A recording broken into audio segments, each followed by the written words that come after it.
The first time Owen Mercer saw the bobcat, the evening wind was dragging dry grass across the Kalishi Road, and the brim of his old army cap kept catching on the low mesquite branches. The sun had dropped behind the Davis Mountains, leaving the thorn flats washed in copper light. Dust hung in the air with the smell of hot stone, creosote, and the metallic promise of rain. Owen had been checking a broken fence line when he heard a sound too low to be a bird and too strange to be the wind. It came again. Not a cry, not exactly. A rough breath, followed by the brittle shake of thorns.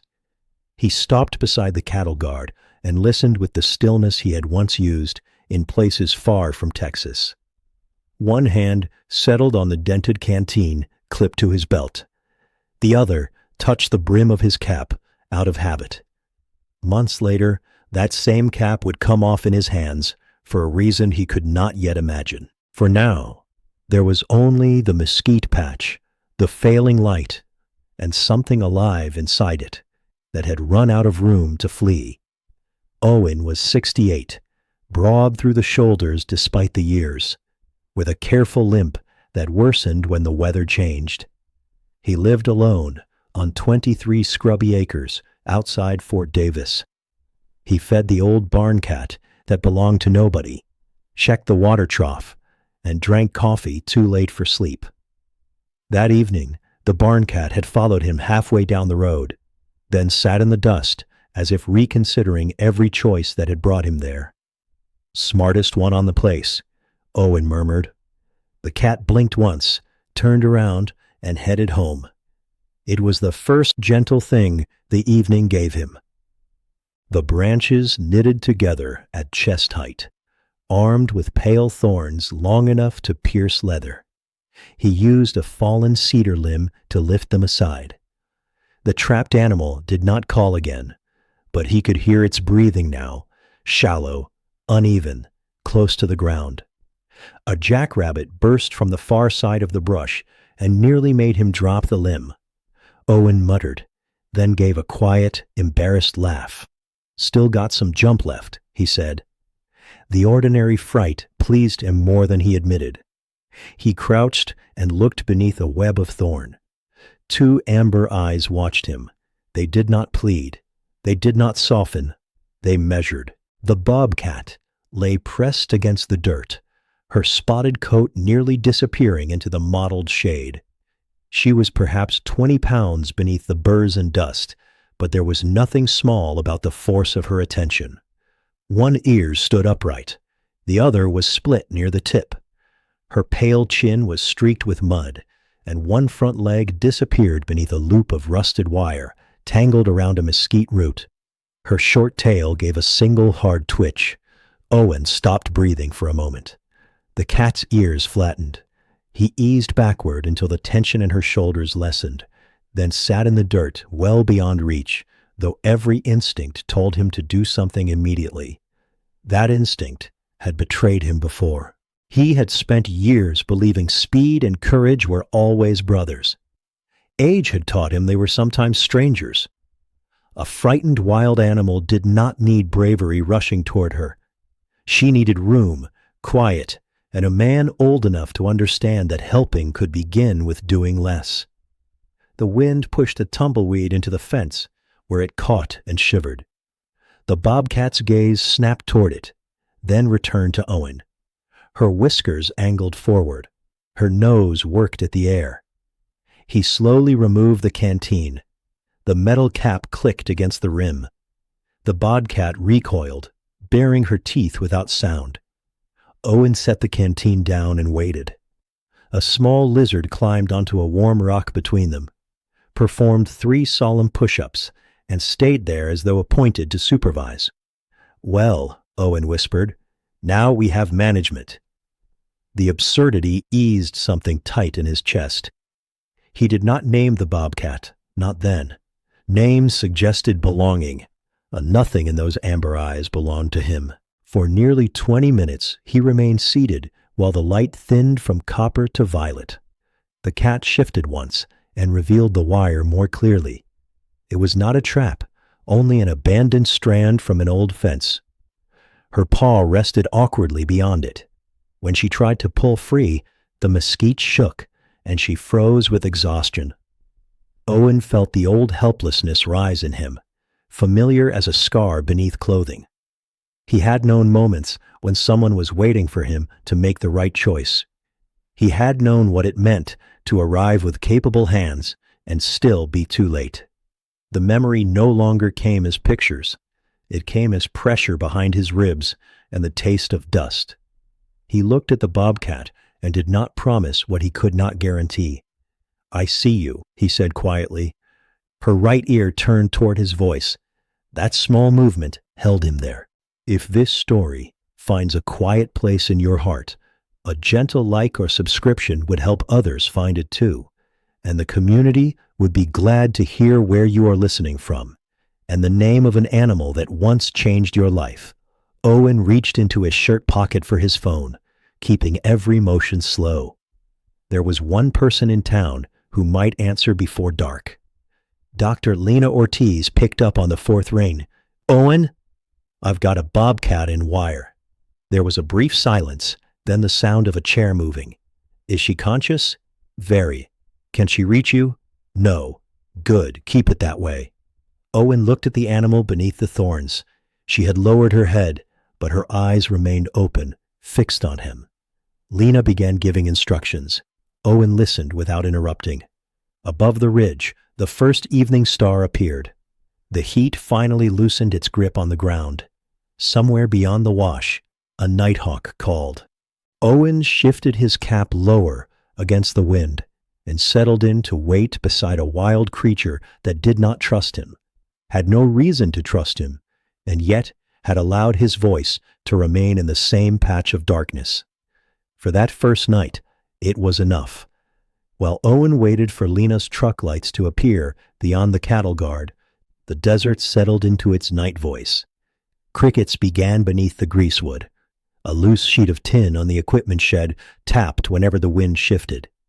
The first drops of rain struck the dust, far apart, darkening it in round spots that vanished almost as quickly as they formed. The bobcat remained under the mesquite, silent, except for the faint rasp of her breathing. Every few minutes, she turned her split ear toward the road, then toward Owen, then toward the open country behind her. Even caught and exhausted, she kept accounting for every possible escape. Once, a kangaroo rat darted along the edge of the brush, and her pupils widened with such immediate, focused interest that Owen almost smiled. Injured or not, she was still herself. That mattered to him. He had known too many people who were spoken about only through the worst thing that had happened to them. The wounded man, the frightened boy, the widow, the veteran who did not sleep, as if pain erased everything that had existed before it. Owen had spent years quietly refusing the last of those descriptions, even when it fit him better than he liked. His house stood half a mile uphill, a low adobe place built by his father in the early 70s. Its white paint had faded toward the color of bone. A narrow porch faced west, with 2 chairs beneath a corrugated roof, though only one had been used regularly since his wife Caroline died 6 years earlier. The unused chair had developed a shallow nest of dust in the seat.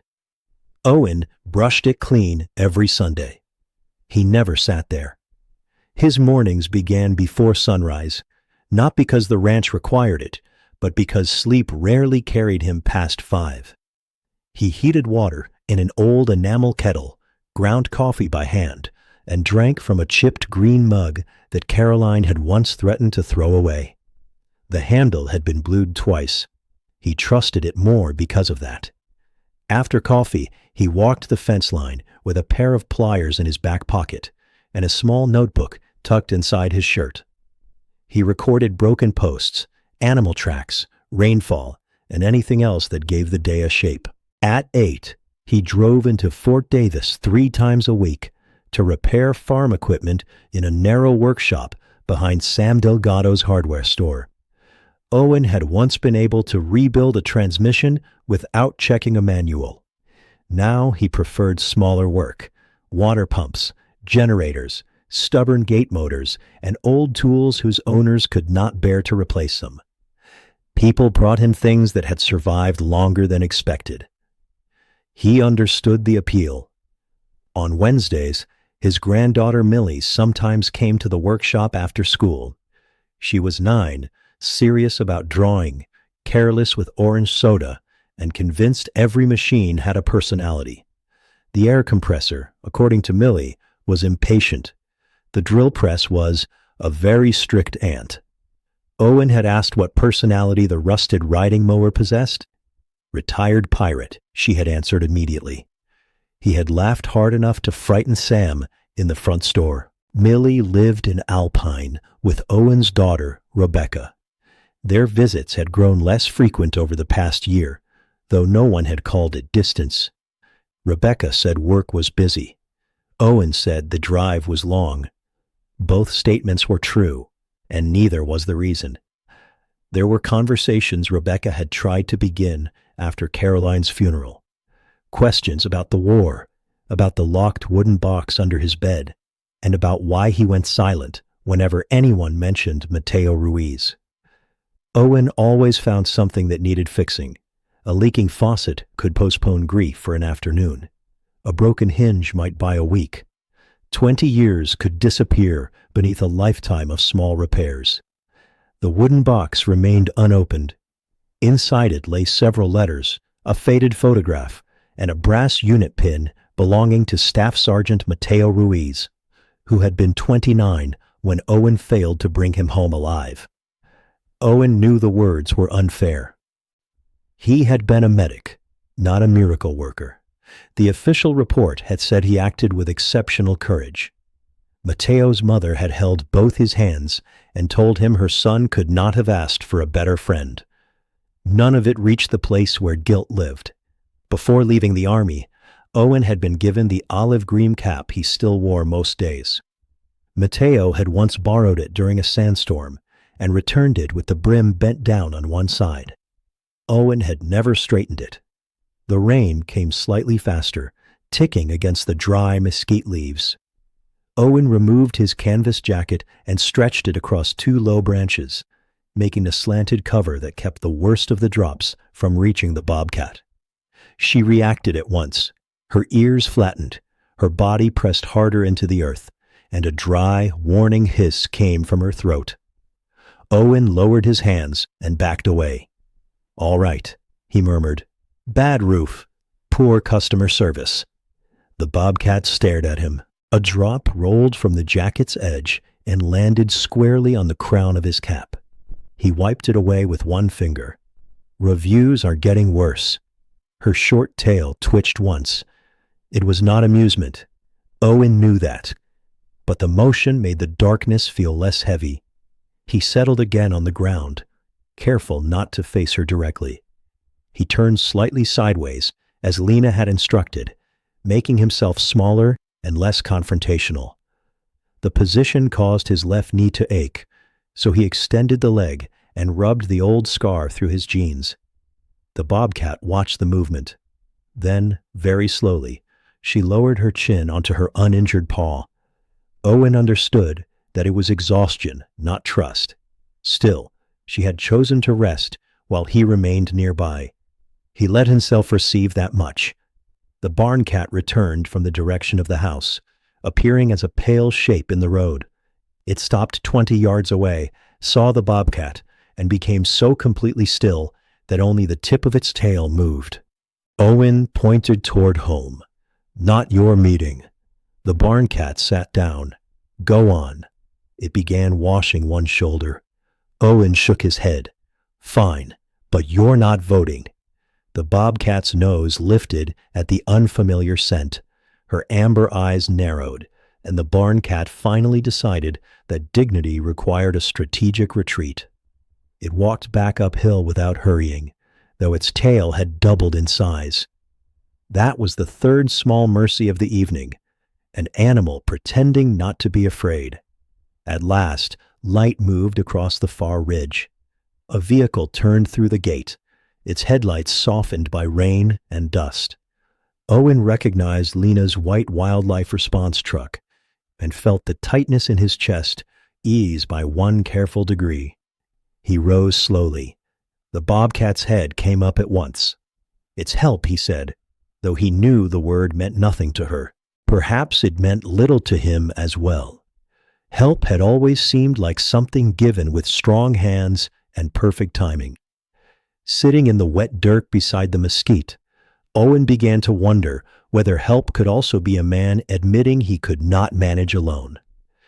Lena's truck rolled closer, carrying crates, blankets, long-handled cutters, and knowledge Owen did not have.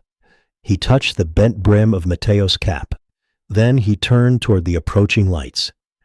Lena Ortiz parked with the truck angled away from the mesquite, so the headlights would not shine directly into the bobcat's eyes. She stepped out, wearing a rain shell over faded work clothes, her dark hair tucked beneath a canvas hat. In one hand she carried a red medical bag. In the other was a long pair of bolt cutters wrapped in a towel, so the metal would not clatter. The rain had settled into a thin fall. It tapped against Owen's jacket stretched over the branches and released the sharp green smell of wet mesquite. Water gathered along the thorns, each drop holding reflection of the truck lights, before falling into the dust. Lena stopped beside Owen without looking directly into the brush. "How long has she been quiet?" "About 15 minutes. "Any attempt to stand?" "Twice. Couldn't." Owen crouched several feet from the opening and pointed with 2 fingers. The bobcat raised her head at once. Her pupils widened until her eyes looked almost black around their amber rims. Lena saw the wire beneath the front leg.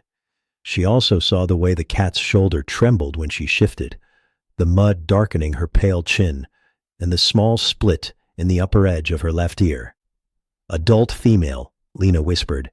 "Underweight. No sign she's ever been handled. She doesn't look like she'd appreciate starting tonight."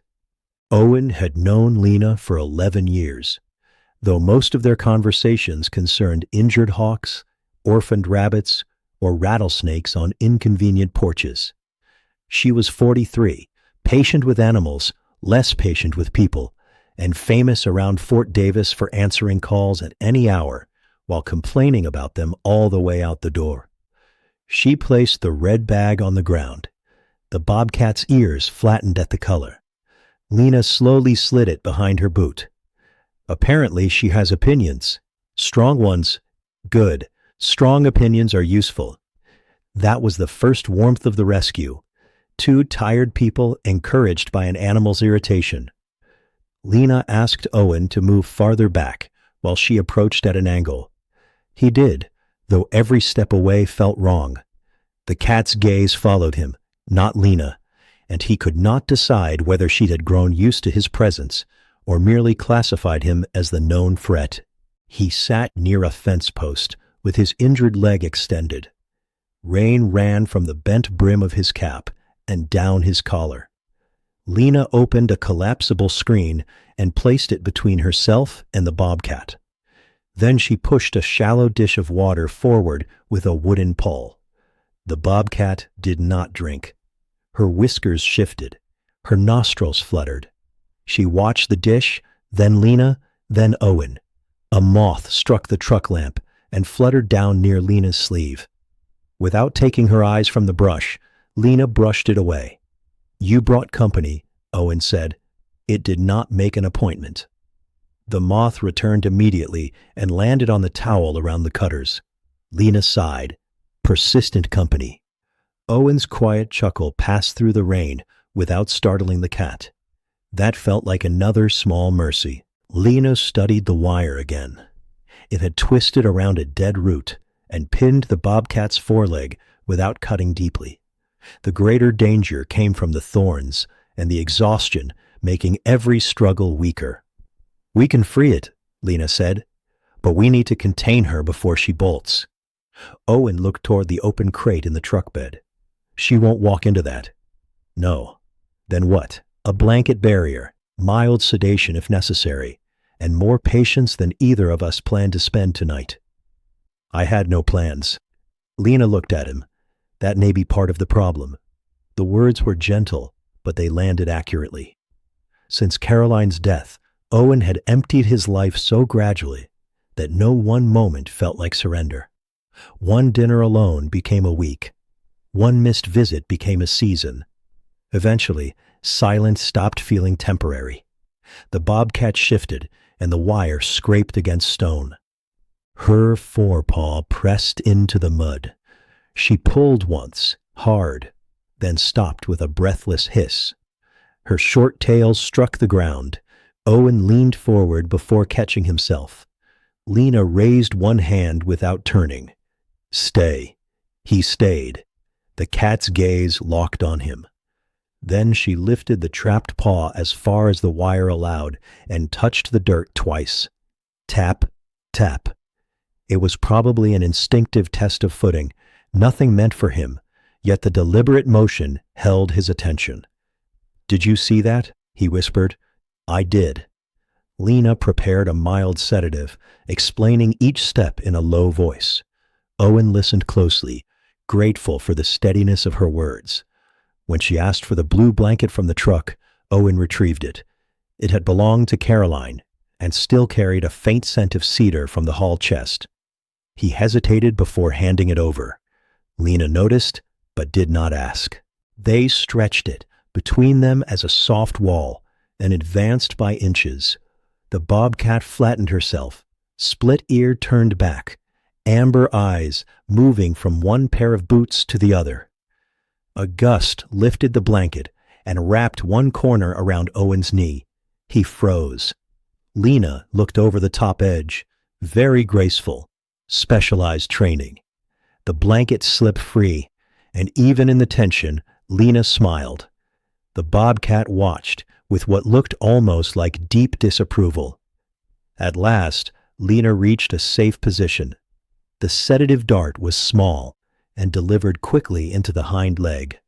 The cat sprang against the wire, then twisted toward the brush, but the screen and blanket kept everyone safe. Owen's hands tightened around the fabric. "Easy," he said, not as a command, but as a promise to remain calm. Her movements slowed, her head lowered, though her eyes stayed open. Even weakened, she resisted surrendering awareness. Lena waited until the animal's breathing steadied, then covered her head with a soft cloth and checked the trapped leg. "No fracture that I can feel," she said. "That's our first good news." Owen released a breath. The bolt cutters closed around the rusted strand. There was one dull snap. The wire fell away. For the first time since Owen had found her, the bobcat's paw rested freely on the earth. He looked at the split in her ear, the pale chin, and the rain shining on her tawny coat. She was not his, and never would be. Still, as Lena lifted her toward the waiting crate, Owen felt the weight of having met a life that would not leave him unchanged. The bobcat woke before dawn inside the recovery enclosure behind Lena's wildlife clinic. Owen knew because he had not gone home. He sat in a folding chair beneath the corrugated awning, his damp shirt drying against his back, while rainwater dripped steadily from the roof into a dented barrel. The air smelled of wet limestone, disinfectant, and the cedar shavings Lena had spread across the enclosure floor. Beyond the wire partition, the bobcat lay beneath a low wooden shelter, with Caroline's blue blanket folded under one side of her body. Lena had cleaned the mud from her pale chin, removed several thorns from her coat, and treated the swelling around her foreleg. Nothing appeared broken, but the paw needed rest, food, and time. The sedative had worn away slowly. First, her whiskers trembled. Then one ear turned toward the dripping barrel. Finally, her amber eyes opened and found Owen. Her body stiffened. Owen lowered his gaze at once. He had learned from Lena that direct staring could feel like a challenge, so he watched the rain instead, and pretended the exhausted wildcat behind the mesh was not studying every breath he took. "She'll be angry," Lena had warned, before going inside to complete her notes. "She has reason. She may throw herself against the enclosure, Owen's jaw tightened. Can she hurt the leg worse? She could. That's why you stay still. Lena had pointed at him with a pen. No heroic improvising. I'm nearly 70. That has never stopped you from making questionable decisions. She had left him with that judgment and 2 paper cups of coffee. One cup sat untouched on the ground. A beetle climbed onto its rim, reconsidered, and climbed down again. Owen watched it leave. Good instincts, he whispered. Inside the enclosure, the bobcat shifted. Her paw dragged lightly over the shavings, and a low growl rolled from the shelter. He simply remained where she could see him. When Lena returned, she carried a shallow clay water dish instead of the metal bowl she normally used. She reacted badly to the red medical bag, Owen said. I noticed. And the cutters. I noticed that too. She may not care for shiny objects. Lena looked at his silver belt buckle. Then perhaps you should leave. Owen covered the buckle with the bottom of his shirt. The bobcat watched the exchange, her head low, her split ear angled forward. Lena placed the clay dish near the enclosure door. She moved with the slow economy of someone who understood that nervous animals counted every unnecessary motion. After checking the latch twice, she used the wooden handle to slide the dish several feet inside. The bobcat sprang upright. Her injured paw touched the floor and immediately lifted again. She backed into the shelter wall, lips drawn away from her teeth. Owen's chest tightened. Lena stepped back. Neither of them spoke until the cat's breathing slowed. She has probably survived by distrusting anything that moved toward her, Lena said quietly. Owen studied the clay dish sitting between them. That's a hard habit to argue with. It kept her alive. The words stayed with him. People had sometimes described his silence as stubbornness. Rebecca had called it punishment once, during an argument neither of them had finished. Perhaps it was both. But Owen knew it had begun as protection. If he did not speak of Mateo, he did not have to hear his own failure given shape. If he kept Caroline's chair empty, he did not have to acknowledge that no one was returning to fill it. What protected a life in one season could narrow it in the next. The bobcat pressed against the rear wall, watching the water. Owen left before sunrise, though every part of him resisted. He returned at noon. Lena found him outside the clinic, carrying a canvas sack of tools. The shelter roof rattles. It is a wildlife enclosure, not a guest house. It rattles. She is a bobcat. She has ears. Lena stared at him for a moment, then surrendered the screwdriver. Owen tightened 2 loose fasteners while the enclosure remained empty. Lena had moved the bobcat into a secured side compartment, out of sight and reach.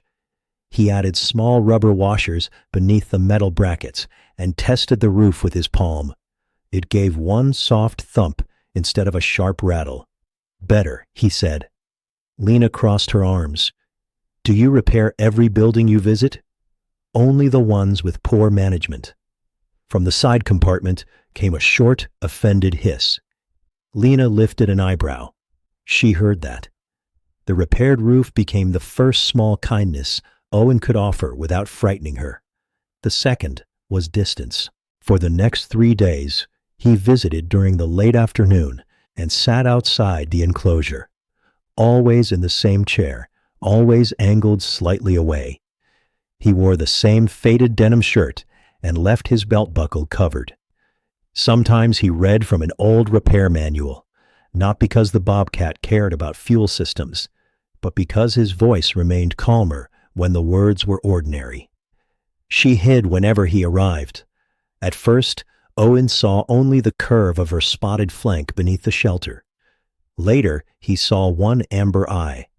By the 3rd afternoon, her entire head remained visible. She still flattened her ears if he shifted too quickly. She still hissed when Lena entered to change the food tray. Yet she no longer hurled herself toward the rear wall when Owen's uneven footsteps approached. That was not trust. It was the beginning of being known. The 3rd warmth came from a scrub jay that discovered Owen's habit of carrying unsalted peanuts. It landed on the enclosure roof each afternoon and shouted until he paid the required toll.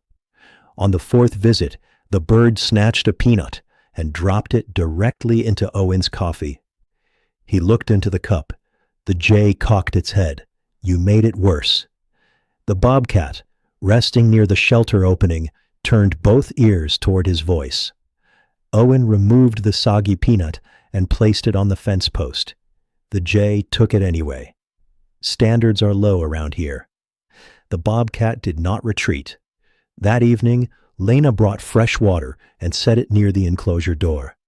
Owen remained in his chair, speaking softly about a generator that refused to start, and Millie's theory that it was merely tired of being useful. The bobcat watched him for a long time. Then she rose, favoring the injured leg, and stepped out from beneath the shelter. She did not approach the dish. She did not lower her guard. But she crossed into the open while Owen was still there. He stopped speaking. The desert beyond the clinic glowed red beneath the lowering sun. Wind moved through the dry grass with the sound of paper being folded. Owen kept his hands resting loosely on his knees. The bobcat stood between him and the water, her split ear outlined in gold. She tested his scent, glanced toward the shelter, then chose not to flee back into it. For the first time, fear had made room for something smaller, tolerance. Owen understood how much courage that had cost her. He remained seated until the light was gone. By the sixth afternoon, the rain had moved east, leaving the high desert rinsed clean beneath a newly blue sky. Water clung to the limestone wall behind Lena's clinic. Damp earth smelled mineral-rich, and moisture trembled along the enclosure's wire mesh whenever the breeze passed. Owen arrived at 4, carrying his chipped green mug, a folded newspaper, and a paper sack of roasted peanuts for the scrub jay. The jay was already waiting on the clinic sign. "I'm 3 minutes early," he told it. The bird shouted once. "Your watch is fast." Inside the enclosure, the bobcat lifted her head beneath the wooden shelter. She no longer vanished at the first sound of Owen's uneven steps. She still watched him with the concentration of a creature measuring distance, but she did not scramble backward. Her split left ear turned toward his voice. The other remained trained on the grass beyond the fence. Lena had begun calling her Sable on the medical chart for the dark line running down her back. Owen did not use the name aloud. A name might be useful to people, but the bobcat had lived without one and had not asked to become easier to discuss. He placed his chair 7 paces from the enclosure, angled it sideways, and rested the green mug near his boot. The scrub jay dropped to the chair back. "You're getting bold." It leaned toward the sack. Owen raised one finger. "Manners." The jay pecked the finger. Owen gave it a peanut anyway. From the shelter, Sable's whiskers tipped forward. Her eyes followed the bird as it carried the peanut to the roof and hammered at it with unnecessary noise. "That one," Owen told her, "has never heard of discretion." Sable blinked, then looked toward the water dish. The clay bowl sat halfway between the shelter and the enclosure door. She had been drinking only at night, after every person had gone. During daylight, she refused to approach it if anyone remained nearby. Lena came through the back door holding a clipboard. "She ate most of the rabbit portion," she said. "Good. She left the liver. Reasonable." Lena looked at him. "You eat canned chili from a saucepan." "I have limits. Unclear ones." The exchange was warm enough not to disturb the quiet. Lena checked the enclosure notes. The swelling in Sable's paw had decreased. She had begun placing more weight on it, though she still lifted it when startled or tired. Another week, perhaps 2, and they could move her to the larger rehabilitation pen away from the clinic. Owen should have felt only relief. Instead, the thought of her being moved beyond sight left an empty place in the afternoon before it had happened. He disliked himself for that. The purpose had always been to return her to the wild.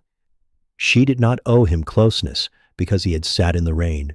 His task was not to earn affection. It was to make his presence harmless enough that she could heal. Caroline had once told him he rushed in with tools because tools were easier than questions. At the time he had argued. After she was gone, he understood. Sable needed no repair he could claim as his own. Lena stepped inside, leaving him with the newspaper. Owen began reading aloud in a low voice. A council meeting had lasted 4 hours without deciding where to place 2 trash bins. A bakery in Alpine had won a prize for peach cobbler. Someone's miniature donkey had escaped and spent the morning inside a car wash. Owen paused. The scrub jay cocked its head. Says here he refused to leave the drying bay. Sable's right ear pivoted toward him. Shade and free mist. Hard to blame him. A dry leaf blew through the enclosure and caught against the clay bowl. Sable rose. Owen lowered the newspaper. She stepped from the shelter, placing each paw carefully. The injured foreleg still moved stiffly, but it carried weight. Her body remained low, shoulders rolling beneath the spotted coat. She paused twice to test the air. The jay landed on Owen's mug and tried to drink his coffee. He waved it away without a sudden movement. Absolutely not.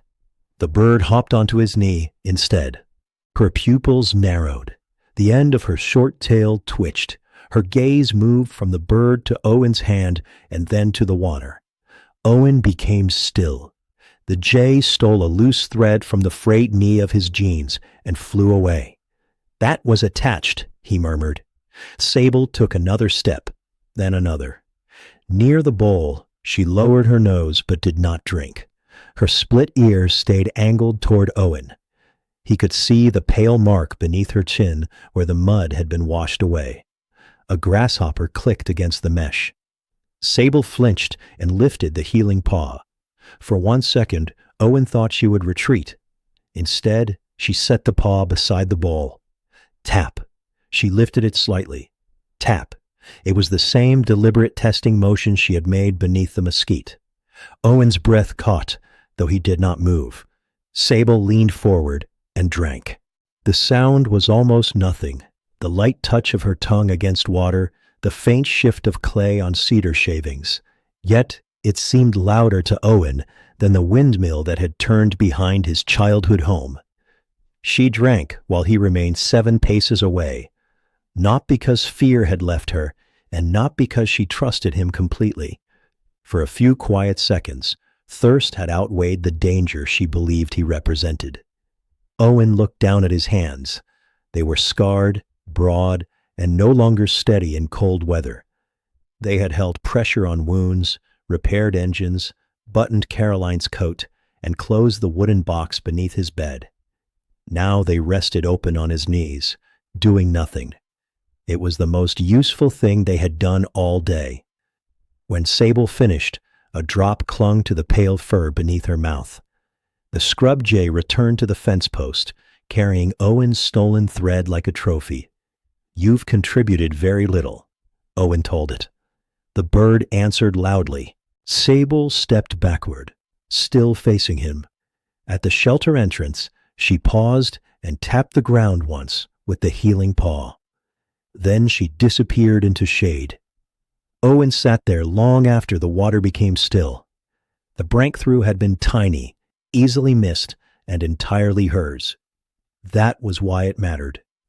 The larger rehabilitation pen stood beyond the clinic's back field, where the ground rose toward a low ridge of volcanic rock, and the road noise faded into wind, insects, and the occasional wing beat of a raven. Lena moved Sable there on a pale Friday morning.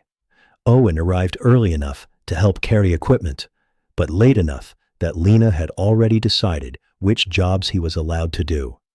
She handed him a rake, a bucket of clean water, and strict instructions not to touch the transport crate.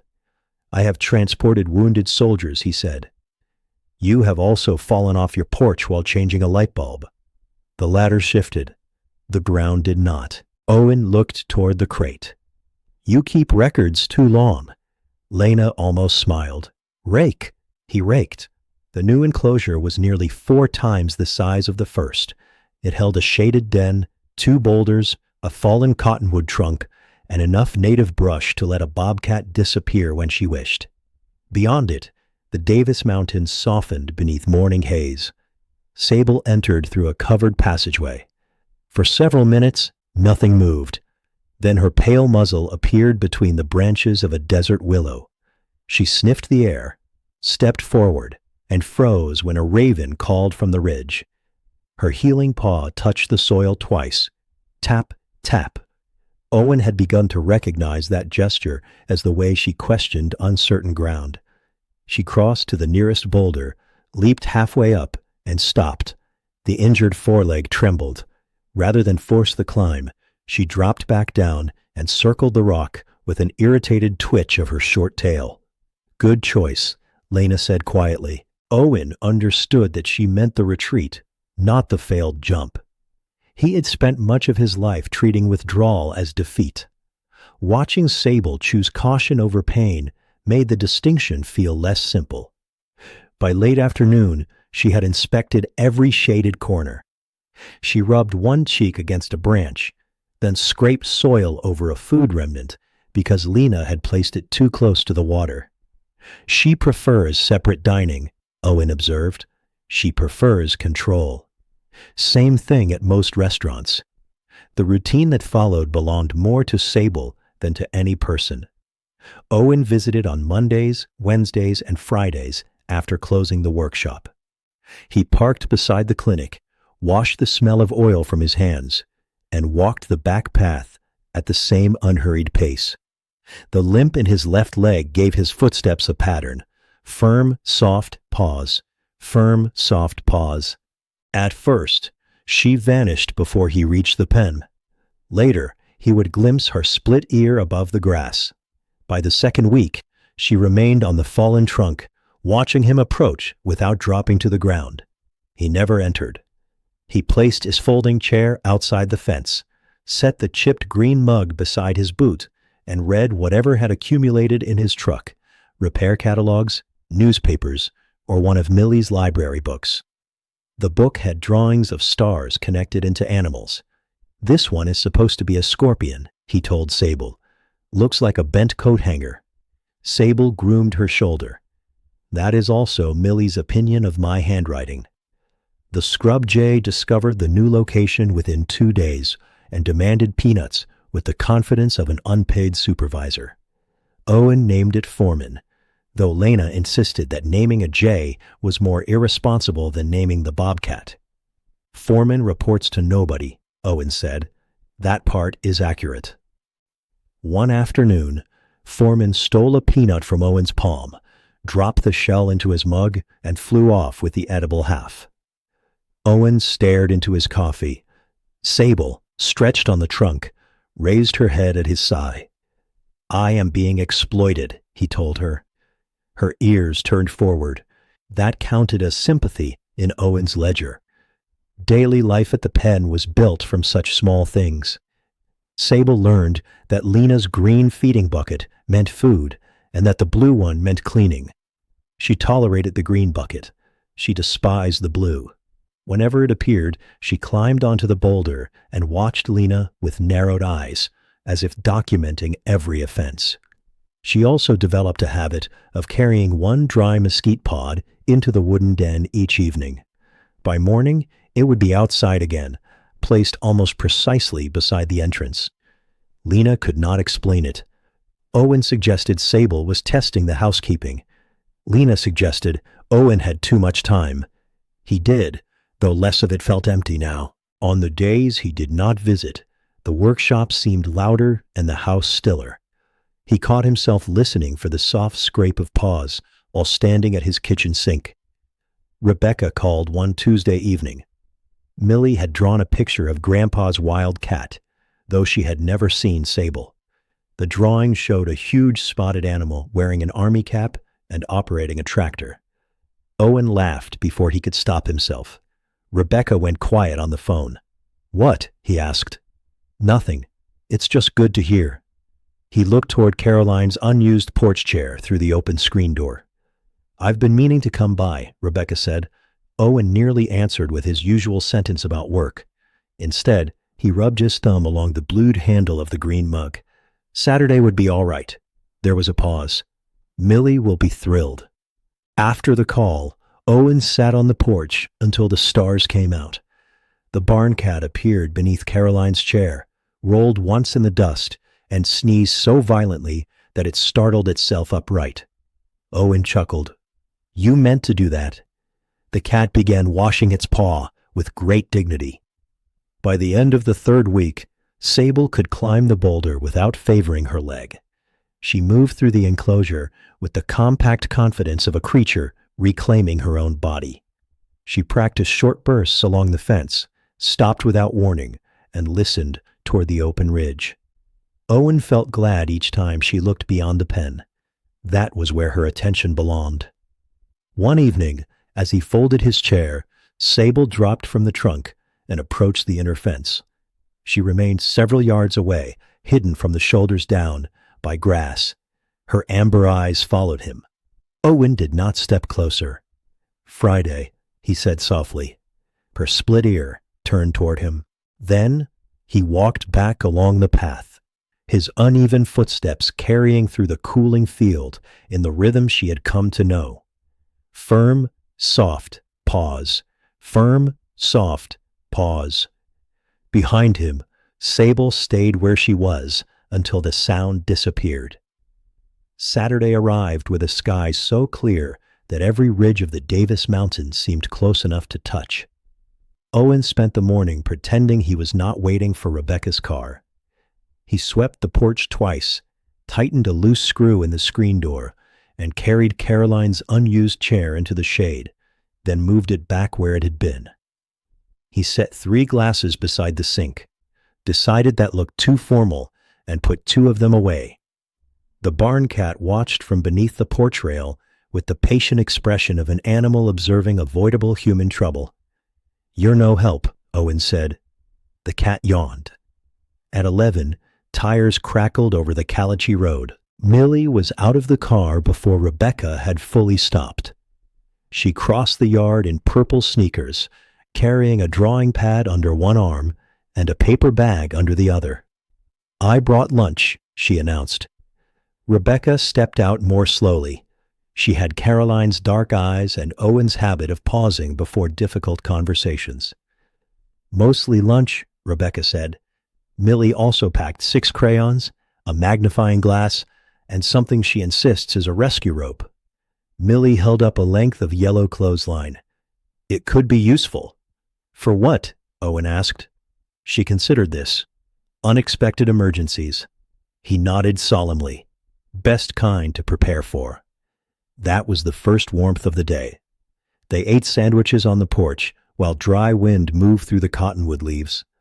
Millie gave the barn cat a piece of turkey, though Owen had told her not to. The cat swallowed it, looked directly at Owen, and sat closer to Millie.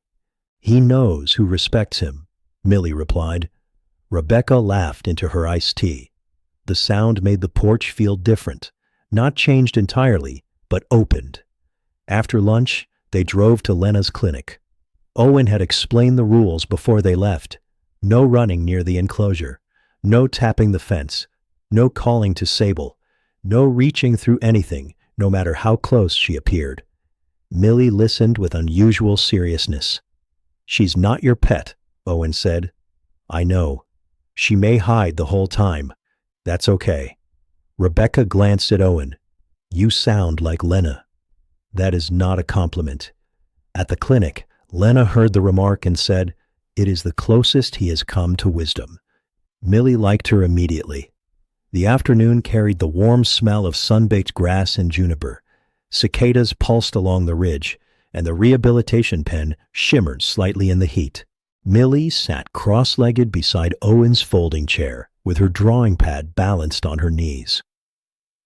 Rebecca chose a place farther back, beneath the shade-cloth. Lena remained near the clinic door, giving the family privacy without quite leaving them alone. For 15 minutes, nothing happened. Millie drew the boulder, then the fallen trunk. Then Foreman arrived, landed on Owen's chair and shouted directly into his ear. Millie clapped one hand over her mouth to hold in a laugh. "Management is here," Owen whispered. Foreman hopped to the ground, inspected Millie's purple shoelace, and pulled it once. She froze. The J pulled again.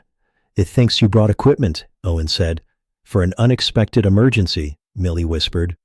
Foreman abandoned the lace and stole the corner of a cracker from her lunch bag.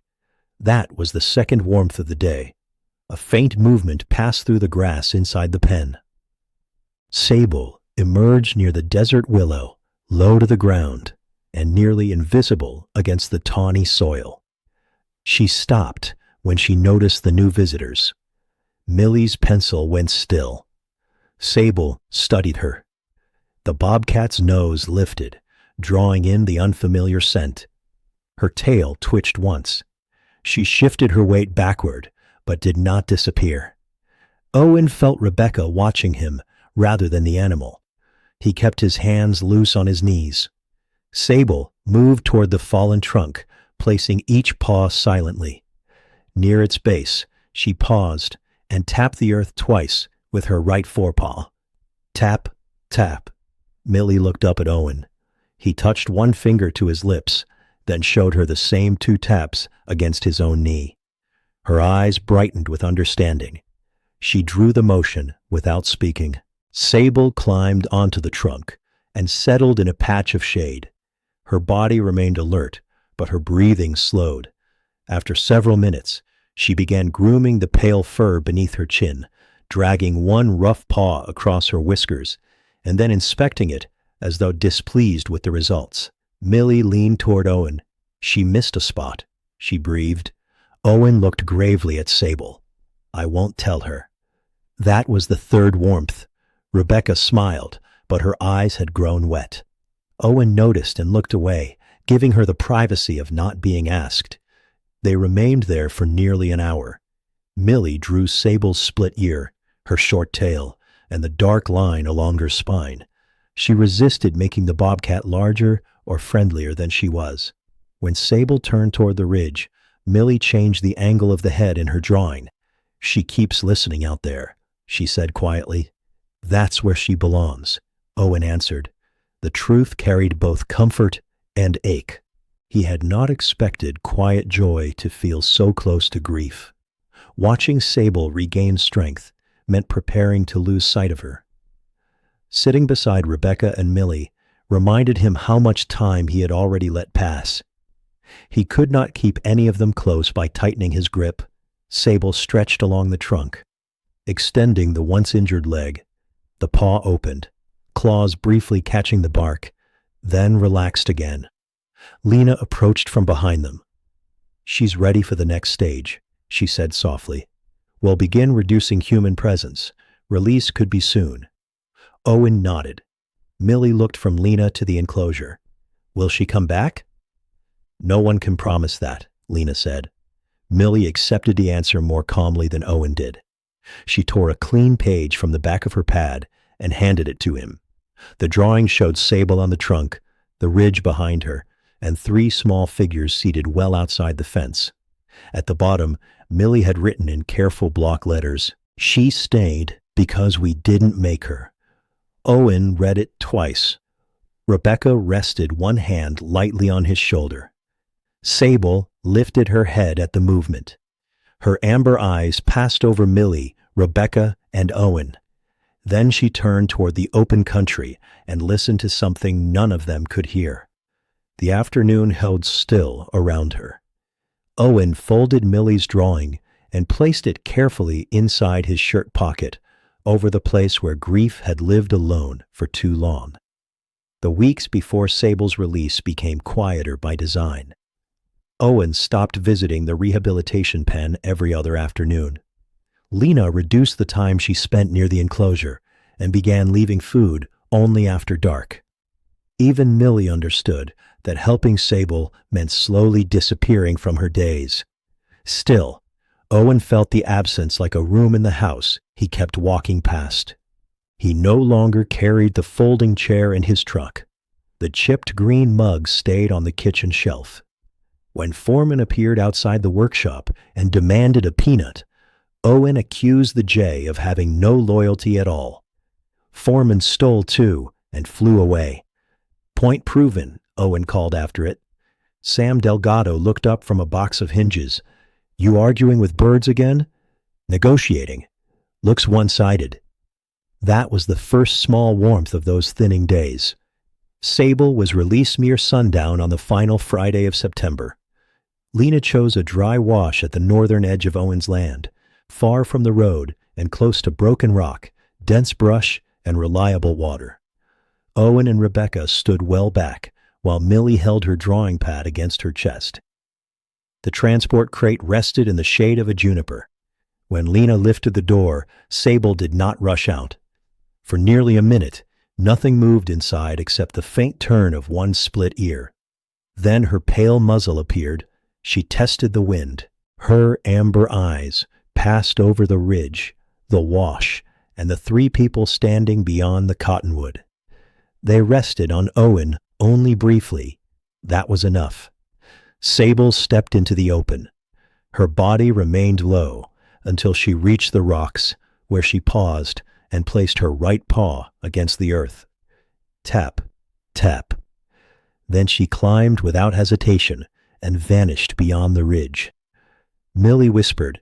She didn't look back. Owen placed one hand on her shoulder. She looked where she needed to go. The answer was meant for the child, but he carried it home for himself. For the first few days, there was no sign of Sable. Owen returned to his ordinary routines. He repaired a water pump, replaced the latch on the north gate, and finally accepted Rebecca's offer to help clean Caroline's sewing room. He did not open the wooden box beneath his bed, but he moved it from the darkest corner into the light beside the dresser. Small changes, he had learned, were still movement. Then he found the first track. It appeared in soft soil beside the old windmill on the western side of the property. The print was round and compact, without claw marks, and no larger than the center of his palm. Owen crouched beside it. Nearby stood a low stone marker he had built 17 years earlier. It was not a grave. Mateo Ruiz had been buried near his family in San Antonio. The marker held only a brass unit pin beneath a flat piece of glass and a weathered strip of red cloth tied around one stone. Owen had carried every rock there himself. He visited the place on certain dates and avoided it on all others. Sable's tracks circled the marker once, then disappeared toward the greasewood. Owen told himself it meant nothing. Wild animals followed scent, shade, prey, and water. They did not understand memorials. They did not return to comfort old soldiers. Still, he cleared dry leaves from the stones before leaving. 2 mornings later, he found another track. Then another. The prints appeared around the windmill at irregular hours. Sometimes they crossed the wash. Sometimes they ended beside the marker, as though Sable had sat there, listening to the slow metal creak of the blades above. Owen never waited for her. He refused to turn the place into a meeting. Instead, he checked the tracks during his fence walks and left before the shadows lengthened. One morning, the barn cat followed him to the windmill, discovered the bobcat scent, and stopped so suddenly that Owen nearly stepped over it. The cat backed away with stiff legs. "Thought you respected wild things," Owen said. The barn cat turned and marched home, tail upright, as if the retreat had been entirely strategic. That was the second warmth. The third came from Millie. She visited on a cool Sunday and found Owen kneeling beside a cluster of tracks near the marker. Without speaking, she knelt too and opened her drawing pad. "Are those hers?" she asked. Millie studied them. "She walks like she has secrets." Owen glanced at her. "How does someone walk with secrets?" Carefully. He could not argue. The weather changed during the first week of October. Clouds gathered over the mountains each afternoon, bruised purple along their lower edges. The wind carried the smell of rain before any fell. Grasshoppers crowded the warm side of the shed, and the windmill groaned in uneven turns. The tracks around the memorial continued, but Owen began noticing differences. Sable's stride had shortened. One print sank deeper than the others, as if she were placing more weight on the right side. A tuft of tawny fur clung to a low mesquite thorn. On another morning, the dust held a narrow line where her belly or flank had brushed the ground. The signs were subtle. He photographed them and sent the images to Lena. She arrived that afternoon, bringing binoculars and a field camera. Could she be hurt again? Owen asked. Possibly, or tired. From what? Lena studied the ground. That is what we need to learn. They placed the camera well away from the marker, angled toward the game trail. No bait, no food, nothing that might change Sable's behavior. Owen checked it only when Lena instructed him to. The first images showed jackrabbits, a gray fox, and one startled javelina staring into the lens with deep personal offense. Millie laughed so hard at that photograph she snorted. Rebecca laughed at Millie. Even Owen had to sit down. Then Lena reached the final image. Sable had crossed the frame shortly before dawn. Her body looked leaner than it had at release. Her ribs did not show, but the strong line of her back had softened. Her coat was dusty, and her ears were angled behind her as she looked toward something outside the frame. Behind her were 3 smaller prints, not kitten-sized paws clearly enough to prove anything, only marks in soft ground, partly hidden by grass. Lena enlarged the image. Owen leaned closer. The windmill creaked above them. You think she has young? He asked. I think she may be nursing, Lena said. And if she is, she has been traveling farther than she should. Owen looked toward the Mesquite Flats. Sable had not been circling the memorial because she remembered him. She might have been using the stones as shelter, shade, or a landmark on a route between food and a hidden den. The truth did not disappoint him. It frightened him. Her thinning frame, the shortened stride, the repeated journeys, each one now carried a different meaning. She was not wandering. She was providing. As thunder moved across the distant mountains, Owen touched the bent brim of Mateo's cap and stared at the path leading away from the windmill. Somewhere beyond the thorn country, Sable had lives depending on her, and the rain was coming. The monsoon arrived after midnight with no gradual beginning.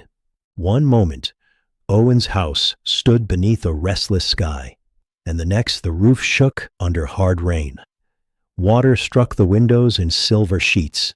Wind pushed through the cottonwoods with a low roar, bending their branches toward the ground. Lightning opened the desert in white flashes, revealing the windmill, the fence posts, and the Mesquite Flats as sharply as if they had been cut from paper. Owen woke before the first thunder. He sat on the edge of the bed, already listening. The wooden box beside the dresser caught the light each time the sky flashed. For a few seconds, the brass latch gleamed. Then darkness returned. A branch scraped across the screen outside. The barn cat, who had refused the kitchen all summer, appeared beneath Owen's bedroom window and shouted with such wounded dignity that he almost smiled. You made your point, Owen said. He opened the back door. The cat shot inside, sprayed rain across the floor, and immediately occupied the driest chair, as though the arrangement had been agreed upon in advance. That was the first small warmth of the storm. Owen filled the enamel kettle, though the electricity flickered before the water boiled. He poured lukewarm coffee into the chipped green mug and stood by the western window. Rain erased the ridge. The old windmill appeared only when lightning struck. Its blades turned too fast, squealing around the rusted hub. Below it, the memorial stones vanished beneath flowing water. Owen checked the clock. 1:48. He told himself Sable had survived storms before. She had chosen a den. She knew the land better than he did. A bobcat would move uphill, avoid open water, and protect her young with every instinct she possessed. Then he remembered the 3 small tracks behind her. He reached for his cap. The barn cat watched from Caroline's chair, paws tucked beneath its body. "No," Owen said, though he was answering himself. "Not yet." Lena had warned him against going out during flash flood conditions. The dry washes could fill faster than a person could climb. Familiar trails disappeared. Roads became channels. Even rescuers sometimes needed rescuing. So Owen waited. It was the hardest kind of help he knew. By 3, water pushed under the workshop door. He placed towels along the threshold. The barn cat followed each trip, stepping precisely where the floor was dry and glaring whenever Owen disturbed its route. "You're managing beautifully," he told it. The cat sneezed. The second warmth came from that small sound in the middle of all the thunder. At 4, Owen's phone rang. Rebecca's name lit the screen. "Are you all right?" she asked. "I'm dry." "Mostly?" "Enough. Millie says you're supposed to stay inside." Owen looked toward the invisible ridge. "Tell Millie I understand the order." A smaller voice came through the phone. "Grandpa, that means obey it." "I know what an order means." "Sometimes you don't." Rebecca laughed once, softly. Owen did too. That was the third warmth, though it faded quickly when a deep cracking sound came from the direction of the wash. Not thunder, earth. The house trembled faintly beneath his boots. At dawn, the rain weakened to a cold drizzle. Owen waited until Lena called and told him the main road was passable. Then he pulled on his canvas jacket, tucked the green mug beside the sink, and stepped outside. The desert had changed shape. Brown water moved through places that had been dust the day before. Fence wire sagged beneath branches and clumps of grass. The north pasture was scattered with pale stones, carried down from the ridge. The air smelled of wet clay, crushed creosote, and torn roots. Owen walked toward the windmill. His boots sank ankle-deep in mud. Each step pulled at his left knee, but he kept his pace steady, firm, soft, pause, though the old rhythm sounded wrong against the rushing water. Near the memorial, a section of the wash bank had collapsed. Half the stones were gone. The red cloth tied around one rock had disappeared, and the glass protecting Mateo's unit pin lay cracked beneath a layer of silt. Owen knelt and lifted it carefully. The pin was still there. He closed his hand around it. For one brief second, grief and relief became the same thing. Then he saw the branches. Several mesquite limbs had been broken low to the ground, not by wind alone. Fur clung to 2 thorns, tawny, dark-tipped, still wet. Owen's breathing changed. He crouched closer. A single bobcat print marked the mud near the broken brush. It was deeper on one side and pointed toward the collapsed wash. "Sable," he whispered. No answer came. He followed the bank without stepping into the current. 50 yards downstream, a flat shelf of mud held 3 tiny prints. They were smaller than Millie's thumb. One, then another, then a third, partly washed away. The tracks angled toward a narrow strip of ground between 2 channels of moving water. Beyond it, floodwater had eaten through the wash and carried half the bank downstream. Owen stood absolutely still. A bobcat's instincts were sharp, but water did not respect instinct. Kittens could not judge a current. A mother carrying one could not carry 3 at once. He scanned the brush. No split ear, no pale chin, no movement except dripping leaves and brown water turning around stones. Lena arrived in the wildlife truck, with Ranger Cole Bennett beside her. They approached on foot after seeing the damaged road. Owen pointed without speaking. Lena crouched over the prints. Her face tightened, though her voice remained controlled. Before the water dropped, she examined the fur, the broken branches, and the direction of the current. Cole studied the bank and shook his head. "No one crosses here," he said. "Not yet." Owen looked at him. Cole did not look away. The old medic in Owen wanted a route, equipment, and a task. He wanted something with edges he could grip. Instead, there was only water. He had known this helplessness before, a life somewhere beyond reach, time moving whether his hands were ready or not. He opened his fist and looked at Mateo's muddy pin. Then he placed it carefully in his shirt pocket beside Millie's folded drawing. The paper had softened from the rain, but the words were still readable. She stayed because we didn't make her. Owen stared across the flooded wash. For the first time since Sable's release, there were no tracks leading back. By sunrise, the storm had moved east, but the broken country it left behind seemed larger than before. The washes no longer roared, yet brown water still slid between the banks, carrying sticks, foam, and clumps of uprooted grass. Mud coated the lower fence posts. Mesquite branches hung twisted where the current had passed, their pale thorns shining beneath a thin skin of silt. Owen stood beside Lena's truck while Ranger Cole Bennett studied a topographic map spread across the hood. The paper kept lifting in the damp wind. Cole pinned one corner with a flashlight. Lena used a roll of medical tape on another. Owen placed his green mug on the third, though the coffee inside had gone cold. Foreman landed on the truck mirror and shouted at all three of them. Cole glanced over. "That yours?" "No," Owen said. "It believes I work for it." The jay flew down, stole the tape, and dragged it several feet before abandoning it in the mud. Lena watched it go. Effective leadership. It was the first small warmth of the morning, brief enough not to disturb the fear holding them together. They divided the search area into sections. Cole would follow the upper wash toward the ridge. Lena would check the juniper shelves and any protected cavities where a mother might carry kittens during a storm. Owen was assigned the western fence line and the high ground above the collapsed bank. He disliked the word assigned. It reminded him that others had judged what he could safely manage. Still, he nodded. Before leaving, Lena looked directly at him. "No entering the wash. I heard you. No climbing unstable banks. I heard you.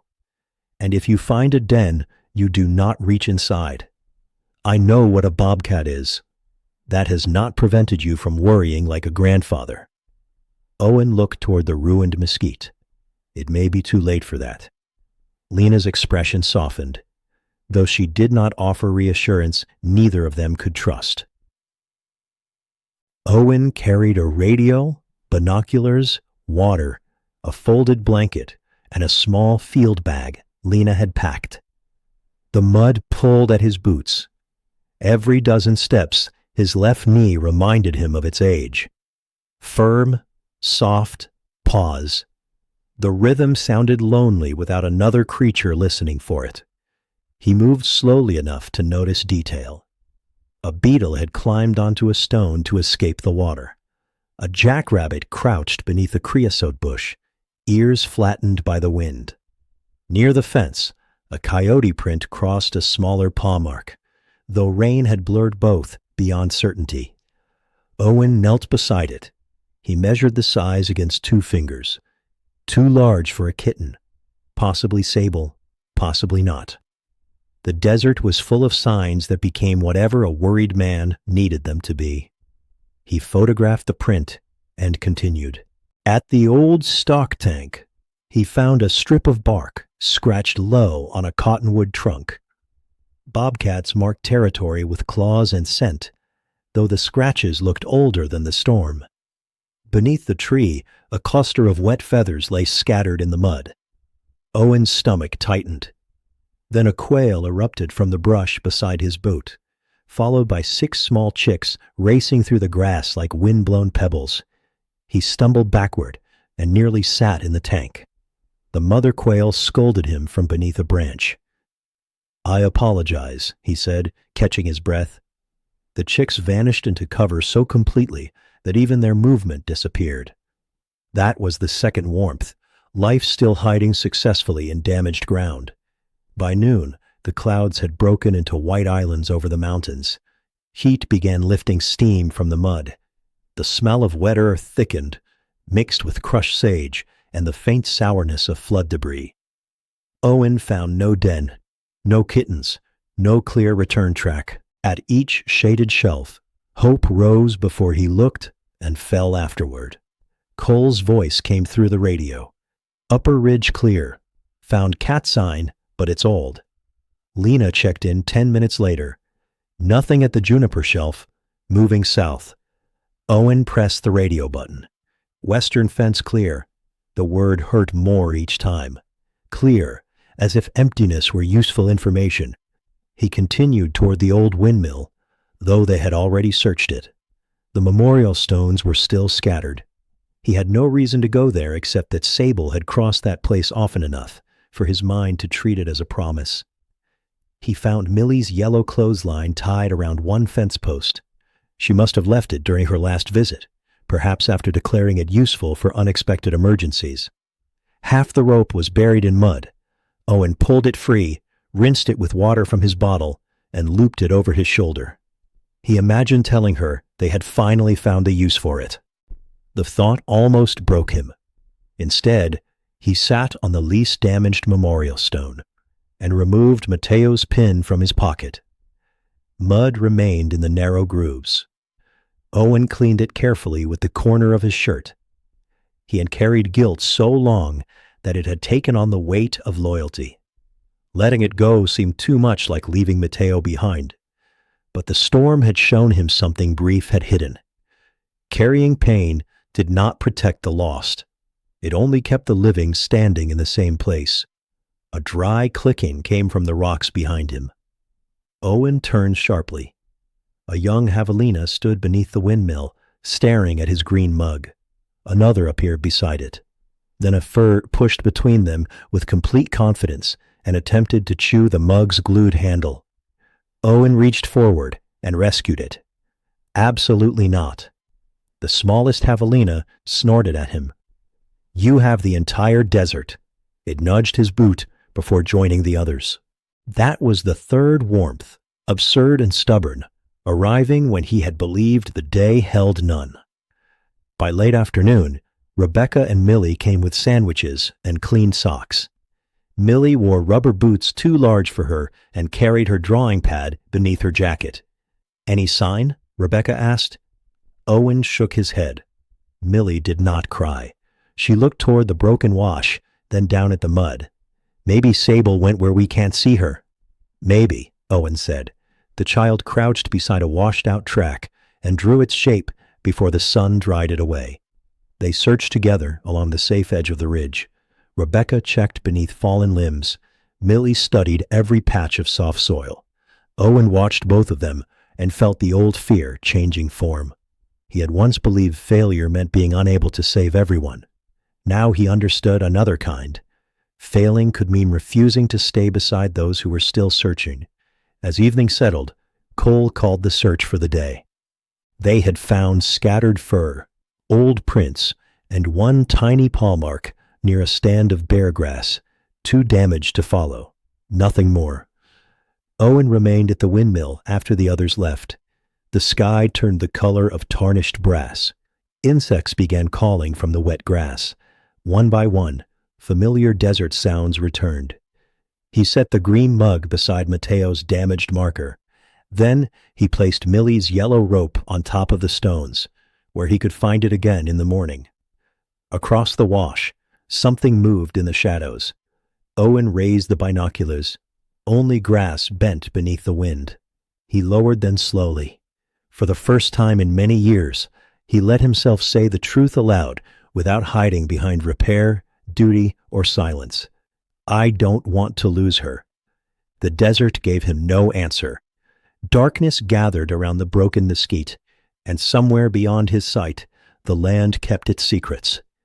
Owen returned to the windmill before sunrise.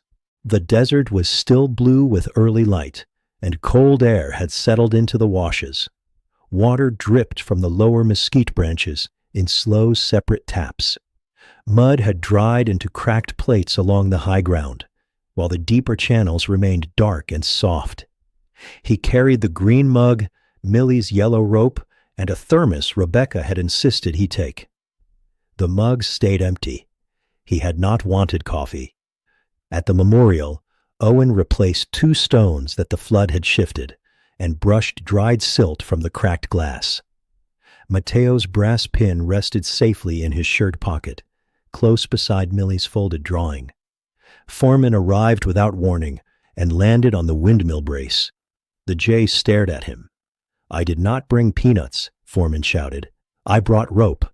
The bird looked down at the yellow coil with visible disappointment. "You and me both." That was the first small warmth of the morning. Owen had just finished securing the rope to the fence post when he heard two faint sounds from the ridge. Tap, tap. His hand stopped. For several seconds, he did not turn. He feared the sound had come from dripping water, a loose stone, or his own memory arranging the world into what he wanted. Then a short, rough breath crossed the wash. Owen turned slowly. Sable stood beneath a juniper 30 yards away. Her coat was dark with damp soil along one side. Her body looked thinner than it had in the camera image, and she held her left rear leg slightly stiff, though she remained upright. Her split ear leaned forward. The other kept turning toward the country behind her. She did not approach him. She looked once toward the memorial, then back at Owen. His knees weakened so suddenly that he reached for the fence post. Sable. It was the first time he had spoken the name to her. She blinked. Then she turned and walked toward the ridge. After 6 paces, she stopped and looked back. Owen understood nothing for certain. Wild animals did not give human instructions. They followed instinct, scent, hunger, and fear. Yet Sable waited. He lifted the radio from his belt. "Lena," he said. "She's here." Static answered first, then Lena's voice, sharpened by wakefulness. "Is she injured?" "Favoring the rear leg. She's walking." "Do not close the distance." "I won't." "Where is she going?" Owen watched Sable disappear behind the juniper, then reappear on the narrow trail above the wash. "I think she wants me to follow." Lena paused. "Stay on high ground. I'm coming." Owen clipped the radio back onto his belt and began walking. Firm, soft, pause. Sable moved ahead with the silent patience of a creature that knew every stone. She never allowed him closer than 20 yards. When he slowed, she slowed. When the trail divided, she stood beside the path she wanted and waited until he chose it. Twice, she stopped to scent the wind. Once she crouched so suddenly that Owen froze, expecting danger. A black-tailed jackrabbit exploded from the bare grass and bounded downhill. Sable watched it go, but did not pursue. Owen let out the breath he had held. Not breakfast, then. Her short tail flicked once. That was the second warmth, so small that he almost felt guilty receiving it. The trail climbed above the flooded wash and angled toward Mateo's memorial from the opposite side. Owen had walked that ridge for years, yet Sable led him through a narrow gap between boulders he had never noticed. The passage opened into a shallow stone basin protected by juniper roots. The storm had reached it, but not destroyed it. Mud coated the floor. Twigs and grass had gathered against the uphill wall. Beneath an overhanging shelf, a hollow remained dry. Sable stopped at the entrance, her body lowered. A faint sound came from inside. Not a cry, a thin, breathy chirp. Owen's heart struck hard against his ribs. One kitten appeared first.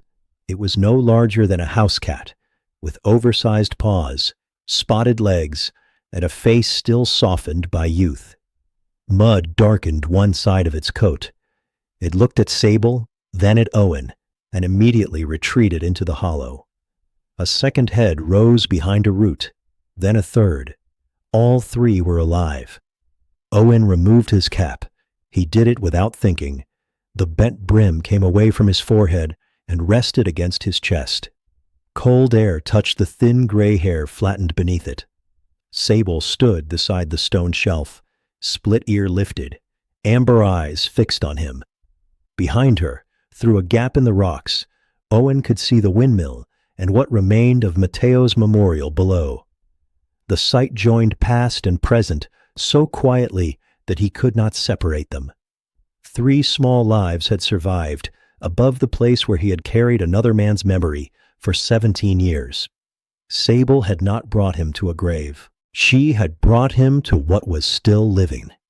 Owen bowed his head, not in ownership, not in victory, in respect. The kittens shifted inside the hollow. One tried to climb over a sibling, slipped on the damp stone, and landed backward, with its paws briefly in the air. It righted itself at once and stared at Owen as though he had caused the indignity. A broken laugh left him. That one's trouble. Sable turned her head toward the kitten. The youngster pressed against her foreleg. That was the third warmth, carried by muddy paws into a place where fear had been waiting. Owen lowered himself carefully onto one knee, staying outside the basin. He saw then what Sable had done. A line of disturbed mud led from the wash below, up the ridge, and into the shelter. She had likely carried the kittens one at a time, climbing through rain and unstable ground, while already exhausted.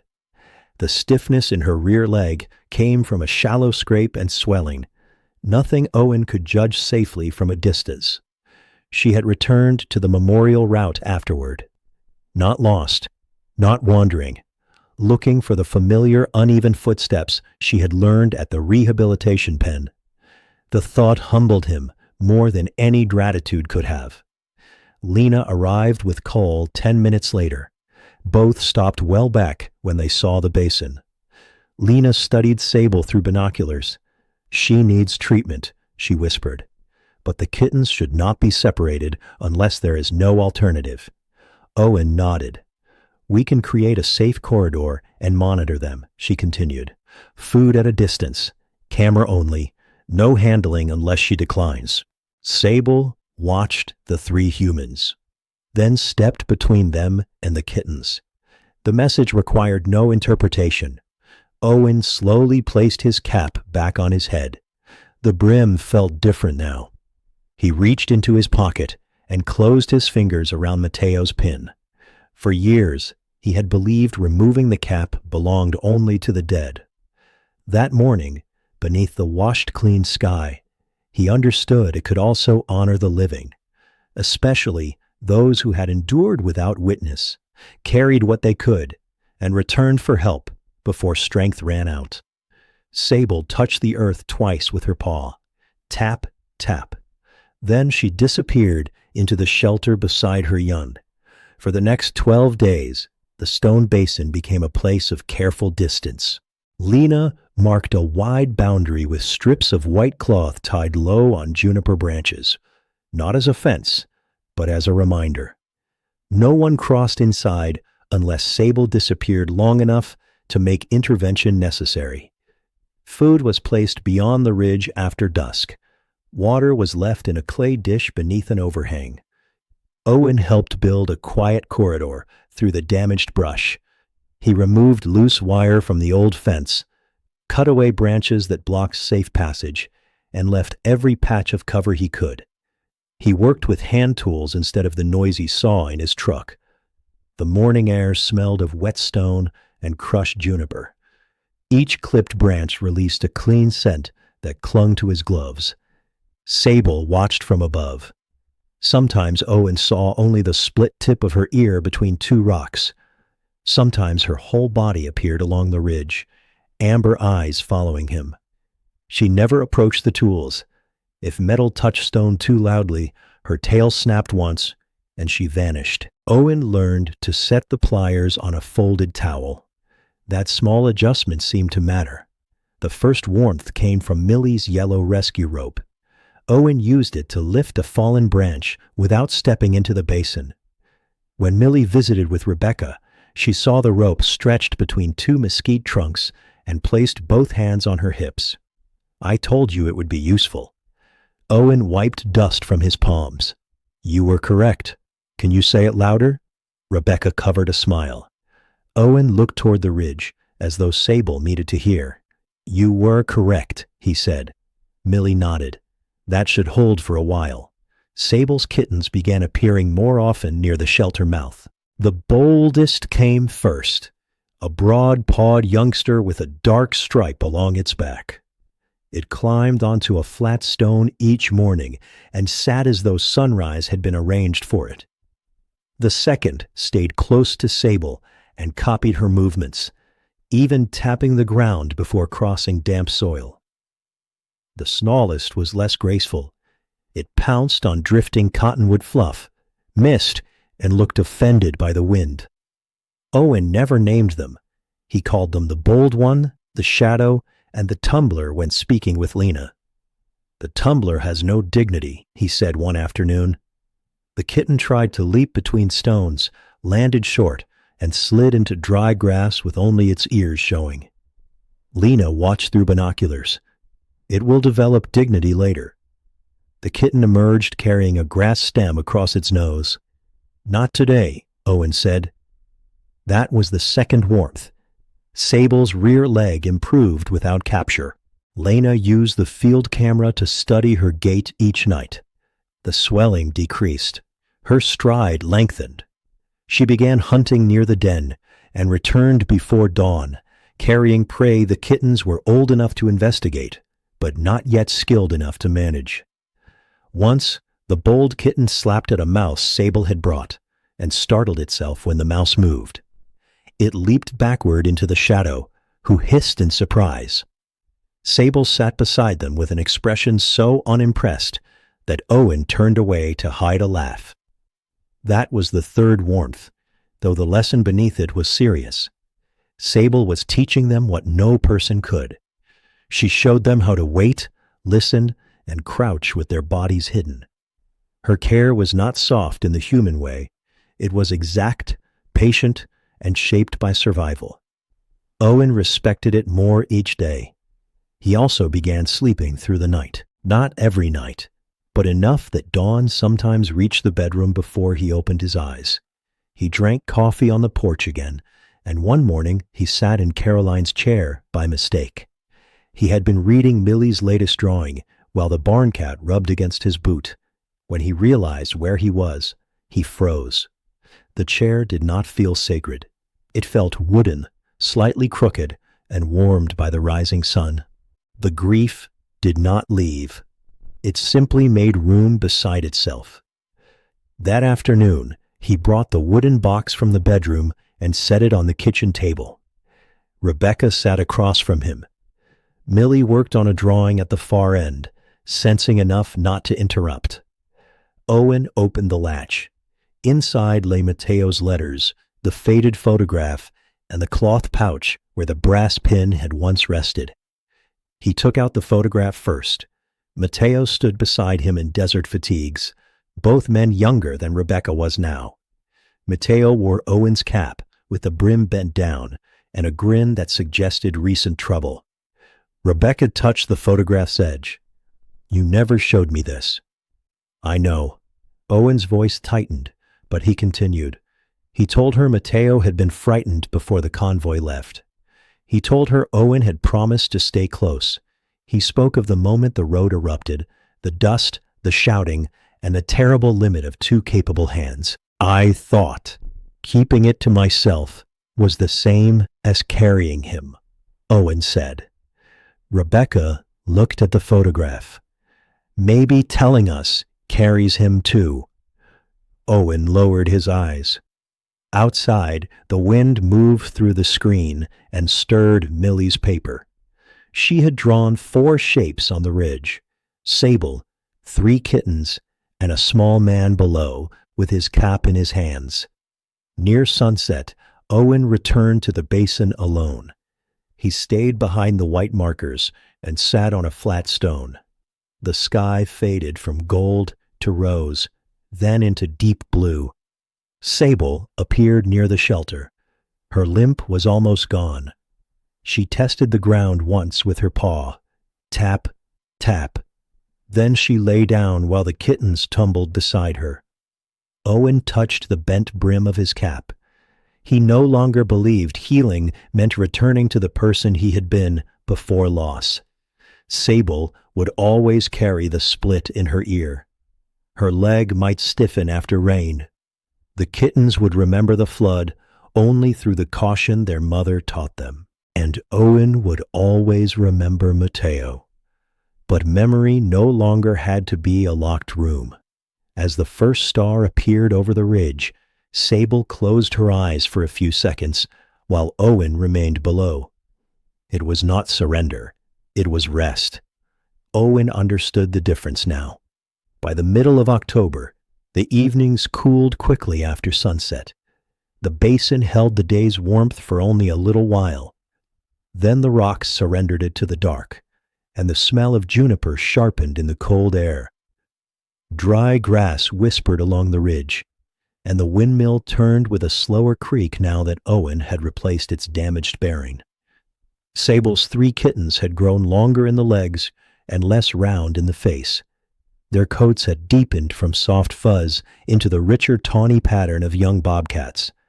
They no longer crowded beneath their mother at every unfamiliar sound, though each still carried a different way of meeting the world. The bold one climbed first. The shadow watched first. The tumbler usually attempted both at once and regretted it.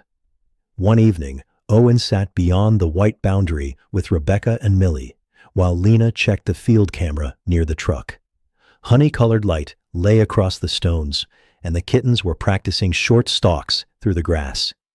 The bold one crouched behind bare grass and fixed its eyes on a grasshopper. Its tail tip twitched, its shoulders lowered. Then the tumbler stepped directly onto its back. Both kittens rolled into the open in a tangle of spotted legs. The grasshopper escaped.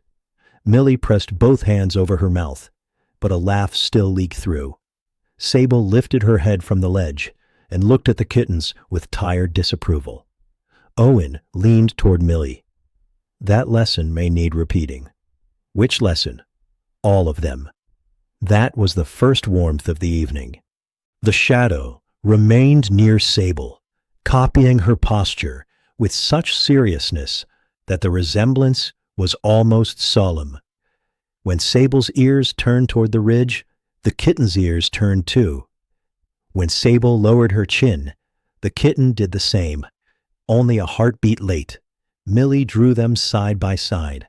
Like an echo, she whispered. Rebecca glanced at Owen. He knew what she was thinking. For years, he had worried that Rebecca had inherited his silence. Now he understood she had learned it by watching him.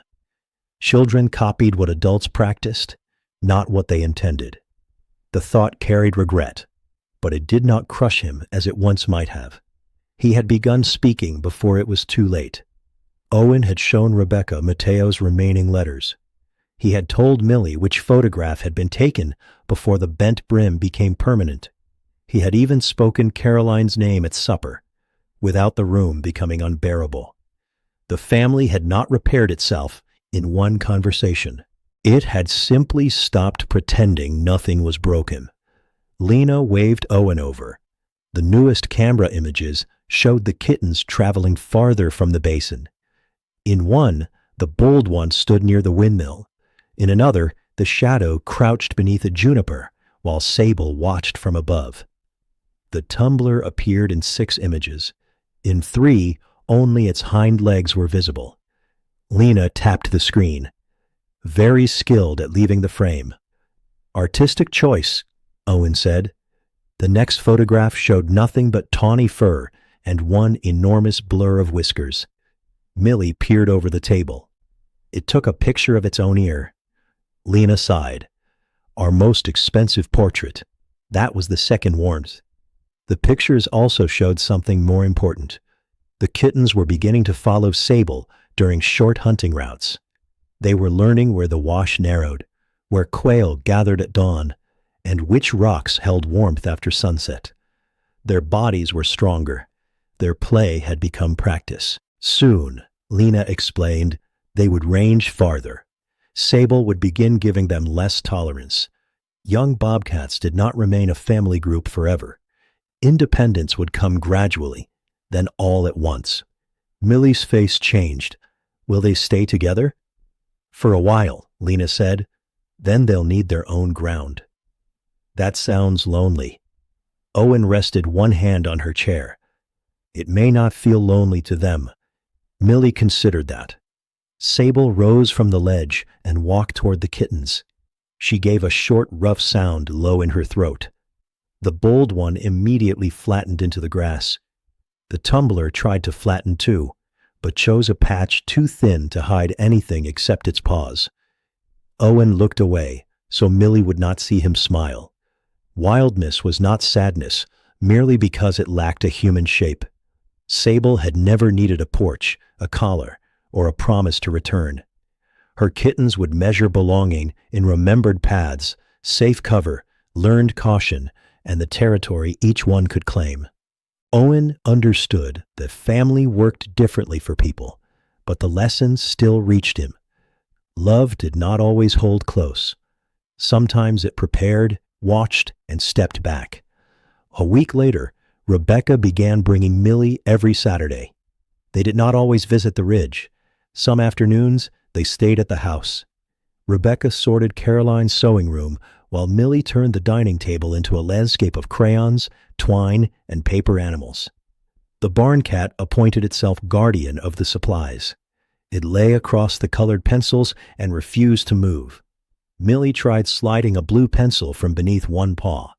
The cat pressed down harder. "It likes blue," she said. "It likes authority," Owen answered. Eventually, Millie drew with orange. That was the third warmth, ordinary and precious. Rebecca helped Owen hang one of Millie's drawings above the kitchen table. It showed Sable and the kittens beneath the windmill, with Owen standing far away.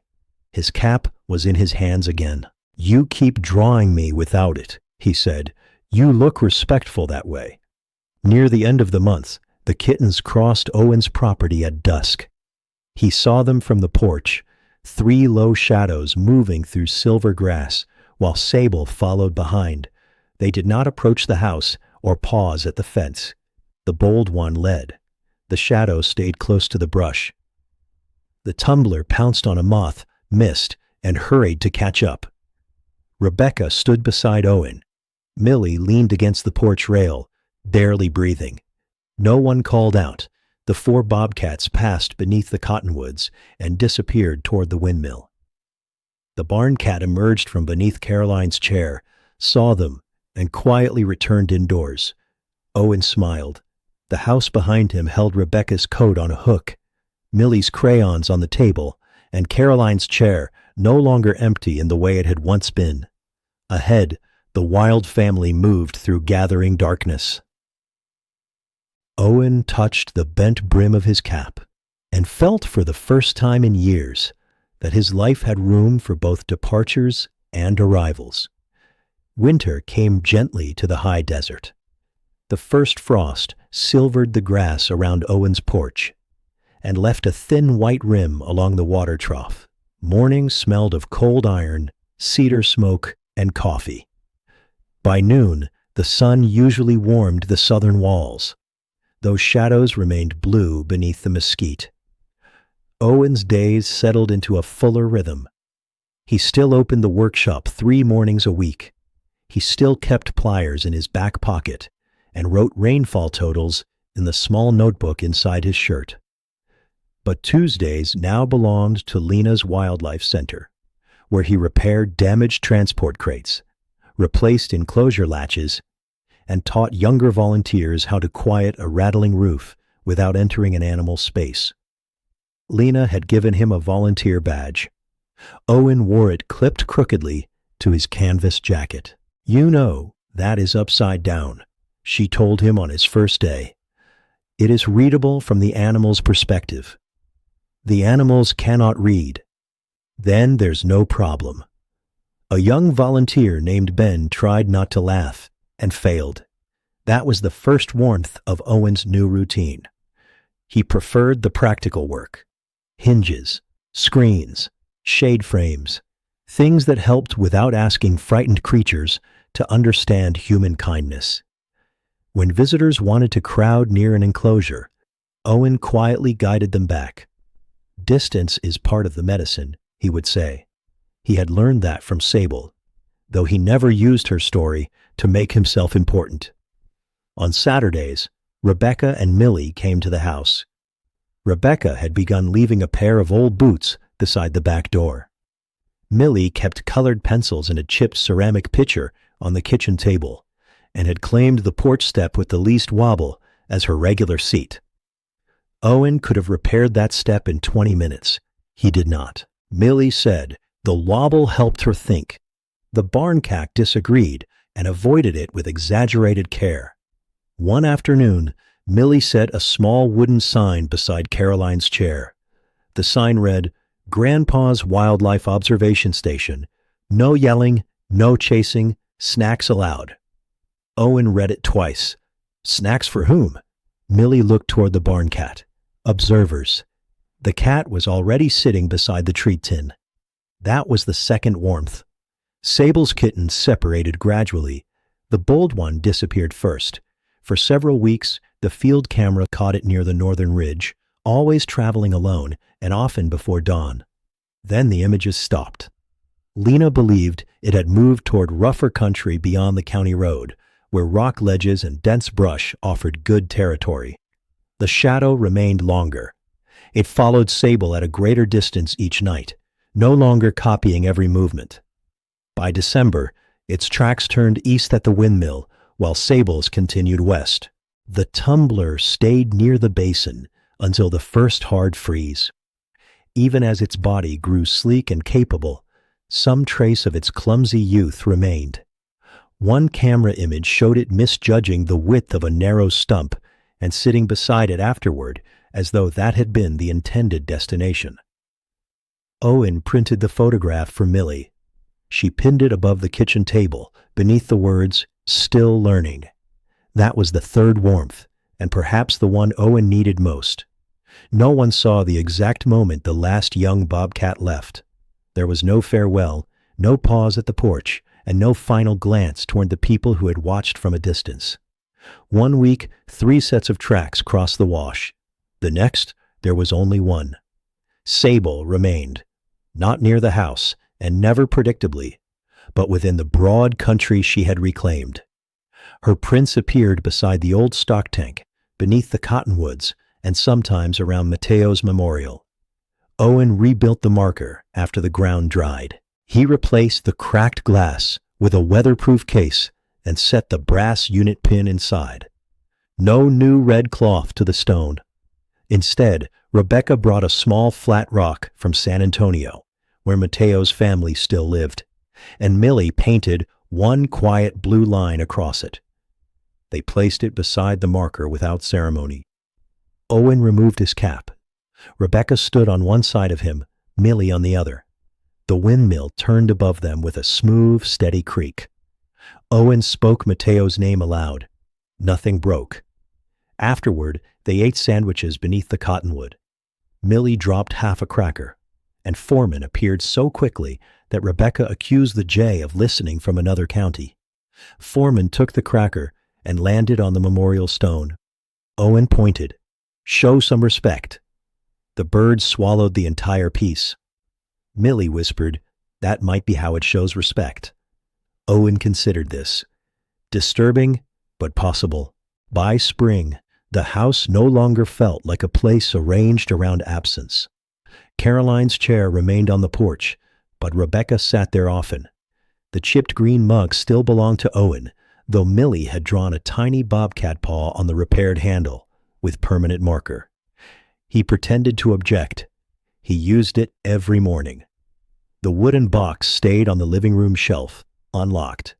Mateo's letters were inside, along with Millie's first drawing of Sable and the kittens. Owen read one letter at a time, not every day, and never as punishment. Some evenings he spoke about the past. Other evenings, he did not need to. Sable appeared most often at dusk.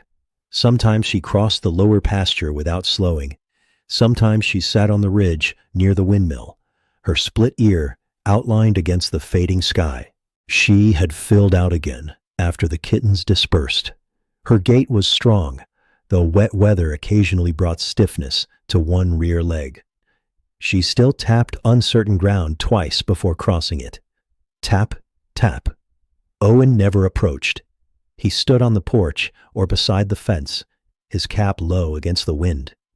She remained wild in every important way. That was the settled shape of their bond. Not ownership, recognition. One evening, Rebecca asked, "Do you think she remembers you?" Owen watched Sable move through the grass. "I think she remembers what was safe." Rebecca nodded. The answer was enough. Sable reached the edge of the ridge, stopped, and looked back toward the house. Her amber eyes caught the last light for only a second.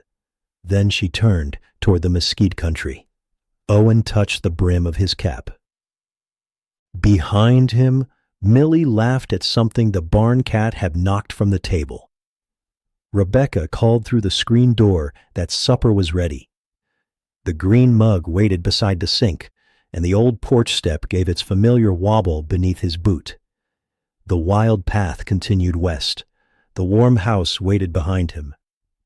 Owen stood between the two for a moment, grateful that neither asked him to choose.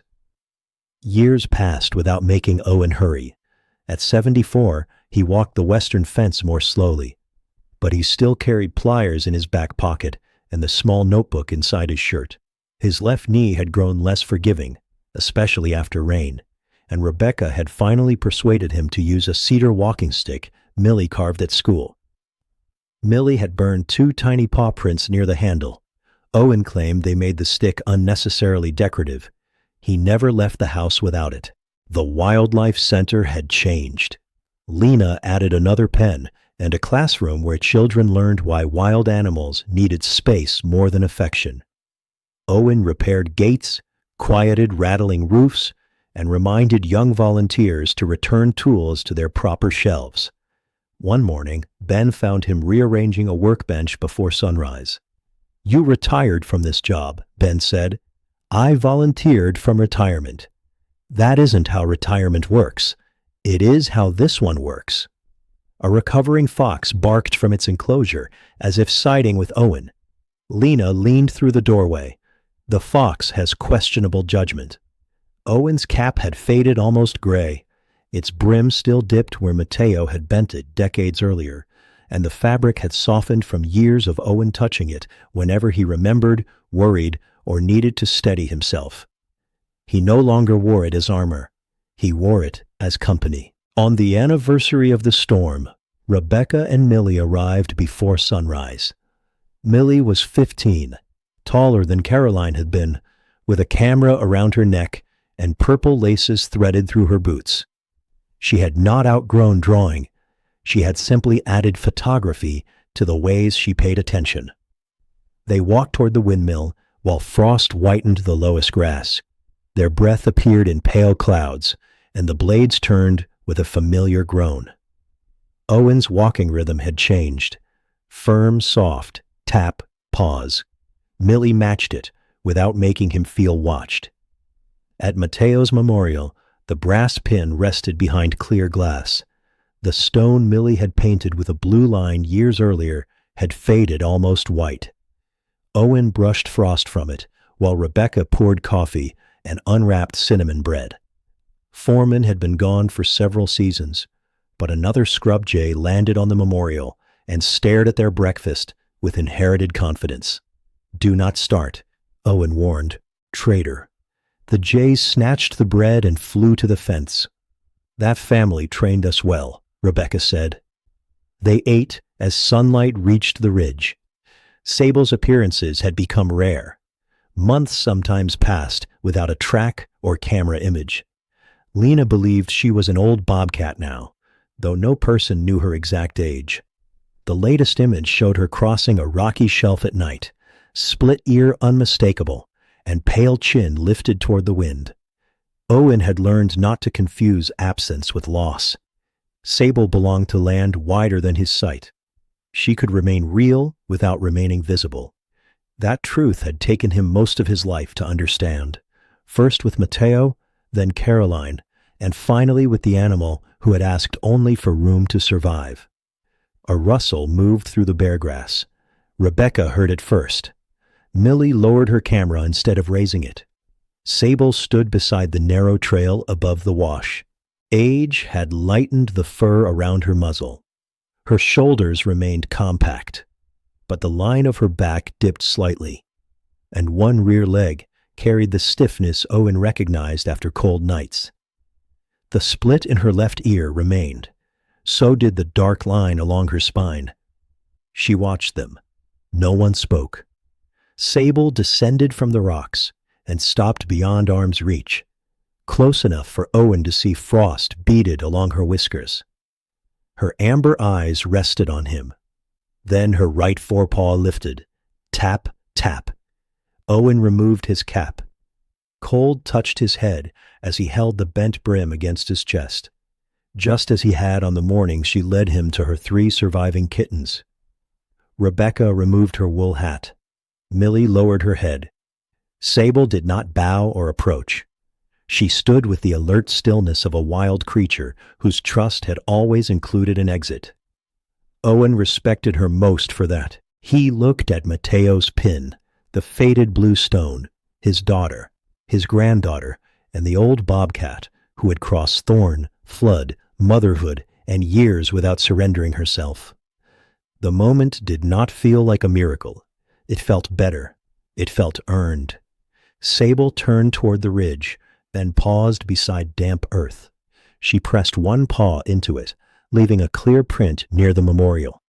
After that, she walked west. Her short tail disappeared behind the grass. Then the pale edge of her muzzle. Finally, the split ear passed beyond the rocks, and the ridge held only morning light. Owen did not follow. Millie photographed the print after Sable was gone, careful not to disturb it. Rebecca slipped her arm through Owen's, and the 3 stood beneath the windmill, while sunlight warmed frost from the ground. Later that spring, Owen began speaking to children at Lena's center. He never told them wild animals rescued people. He thought that made animals responsible for wounds they had not caused. Instead, he said paying attention could change a person. Care sometimes looked like a blanket, sometimes a water dish, and sometimes 7 quiet paces of distance. No creature owed affection in exchange for mercy. When one child asked whether Sable loved him, Owen considered the question. She trusted me not to keep her, he said. That was enough. Millie framed the photograph of Sable's final paw print and hung it above the kitchen table beside the picture of the tumbler missing the stump. One image carried reverence. The other carried laughter. Owen believed a good life needed both. That evening, he sat in Caroline's chair with the chipped green mug warming his hands. Rebecca prepared supper. Millie's music drifted from the kitchen, and the barn cat's successor slept on the wobbling porch step. Across the lower pasture, grass moved once. Owen touched the brim of Mateo's cap. He did not need to see Sable again to understand what had passed between them. A frightened animal had learned his footsteps. A grieving man had learned to remain.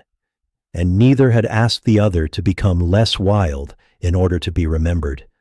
A sun lowered behind the Davis Mountains, lengthening mesquite shadows across the land. Long after Owen's coffee cooled, he stayed in the chair and listened. The windmill turned. The screen door creaked.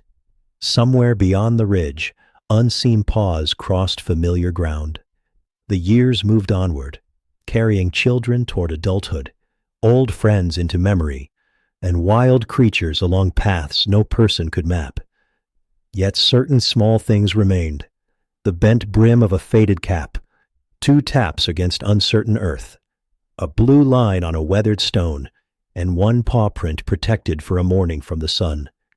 Perhaps that was how enduring bonds survived, not by holding every moment still, but by allowing it to leave a mark before it passed. The porch grew quieter as evening settled. Rebecca turned off the kitchen light. Millie gathered her drawings, leaving 1 pencil beside the chipped mug. The cat lifted its head at a moth, decided the effort was unnecessary, and curled back into sleep. Beyond the house, mesquite branches moved in the night wind. The old rescue path could no longer be seen, though it remained beneath the grass, winding from the thorn patch to the clinic, from the flooded wash to the stone basin, and from the memorial ridge toward home. Owen rested one hand on the cedar walking stick. The carved paw prints fit beneath his palm. For anyone listening in a room made quiet by night, the desert might have seemed close then. Cool stone beneath moonlight, juniper in the air, and the windmill turning slowly against stars. Thank you for staying beside Owen and Sable through their long story. May the animals who changed your life remain near in the ways that matter, whether they sleep beside you, travel somewhere beyond your sight, or live only in the gentle habits they left behind. May you rest without needing to hold every answer. And as the porch light dimmed, the bent grass on the western ridge rose slowly after unseen paws had passed, until the whole desert became still. End of story. Sleep gently, friends.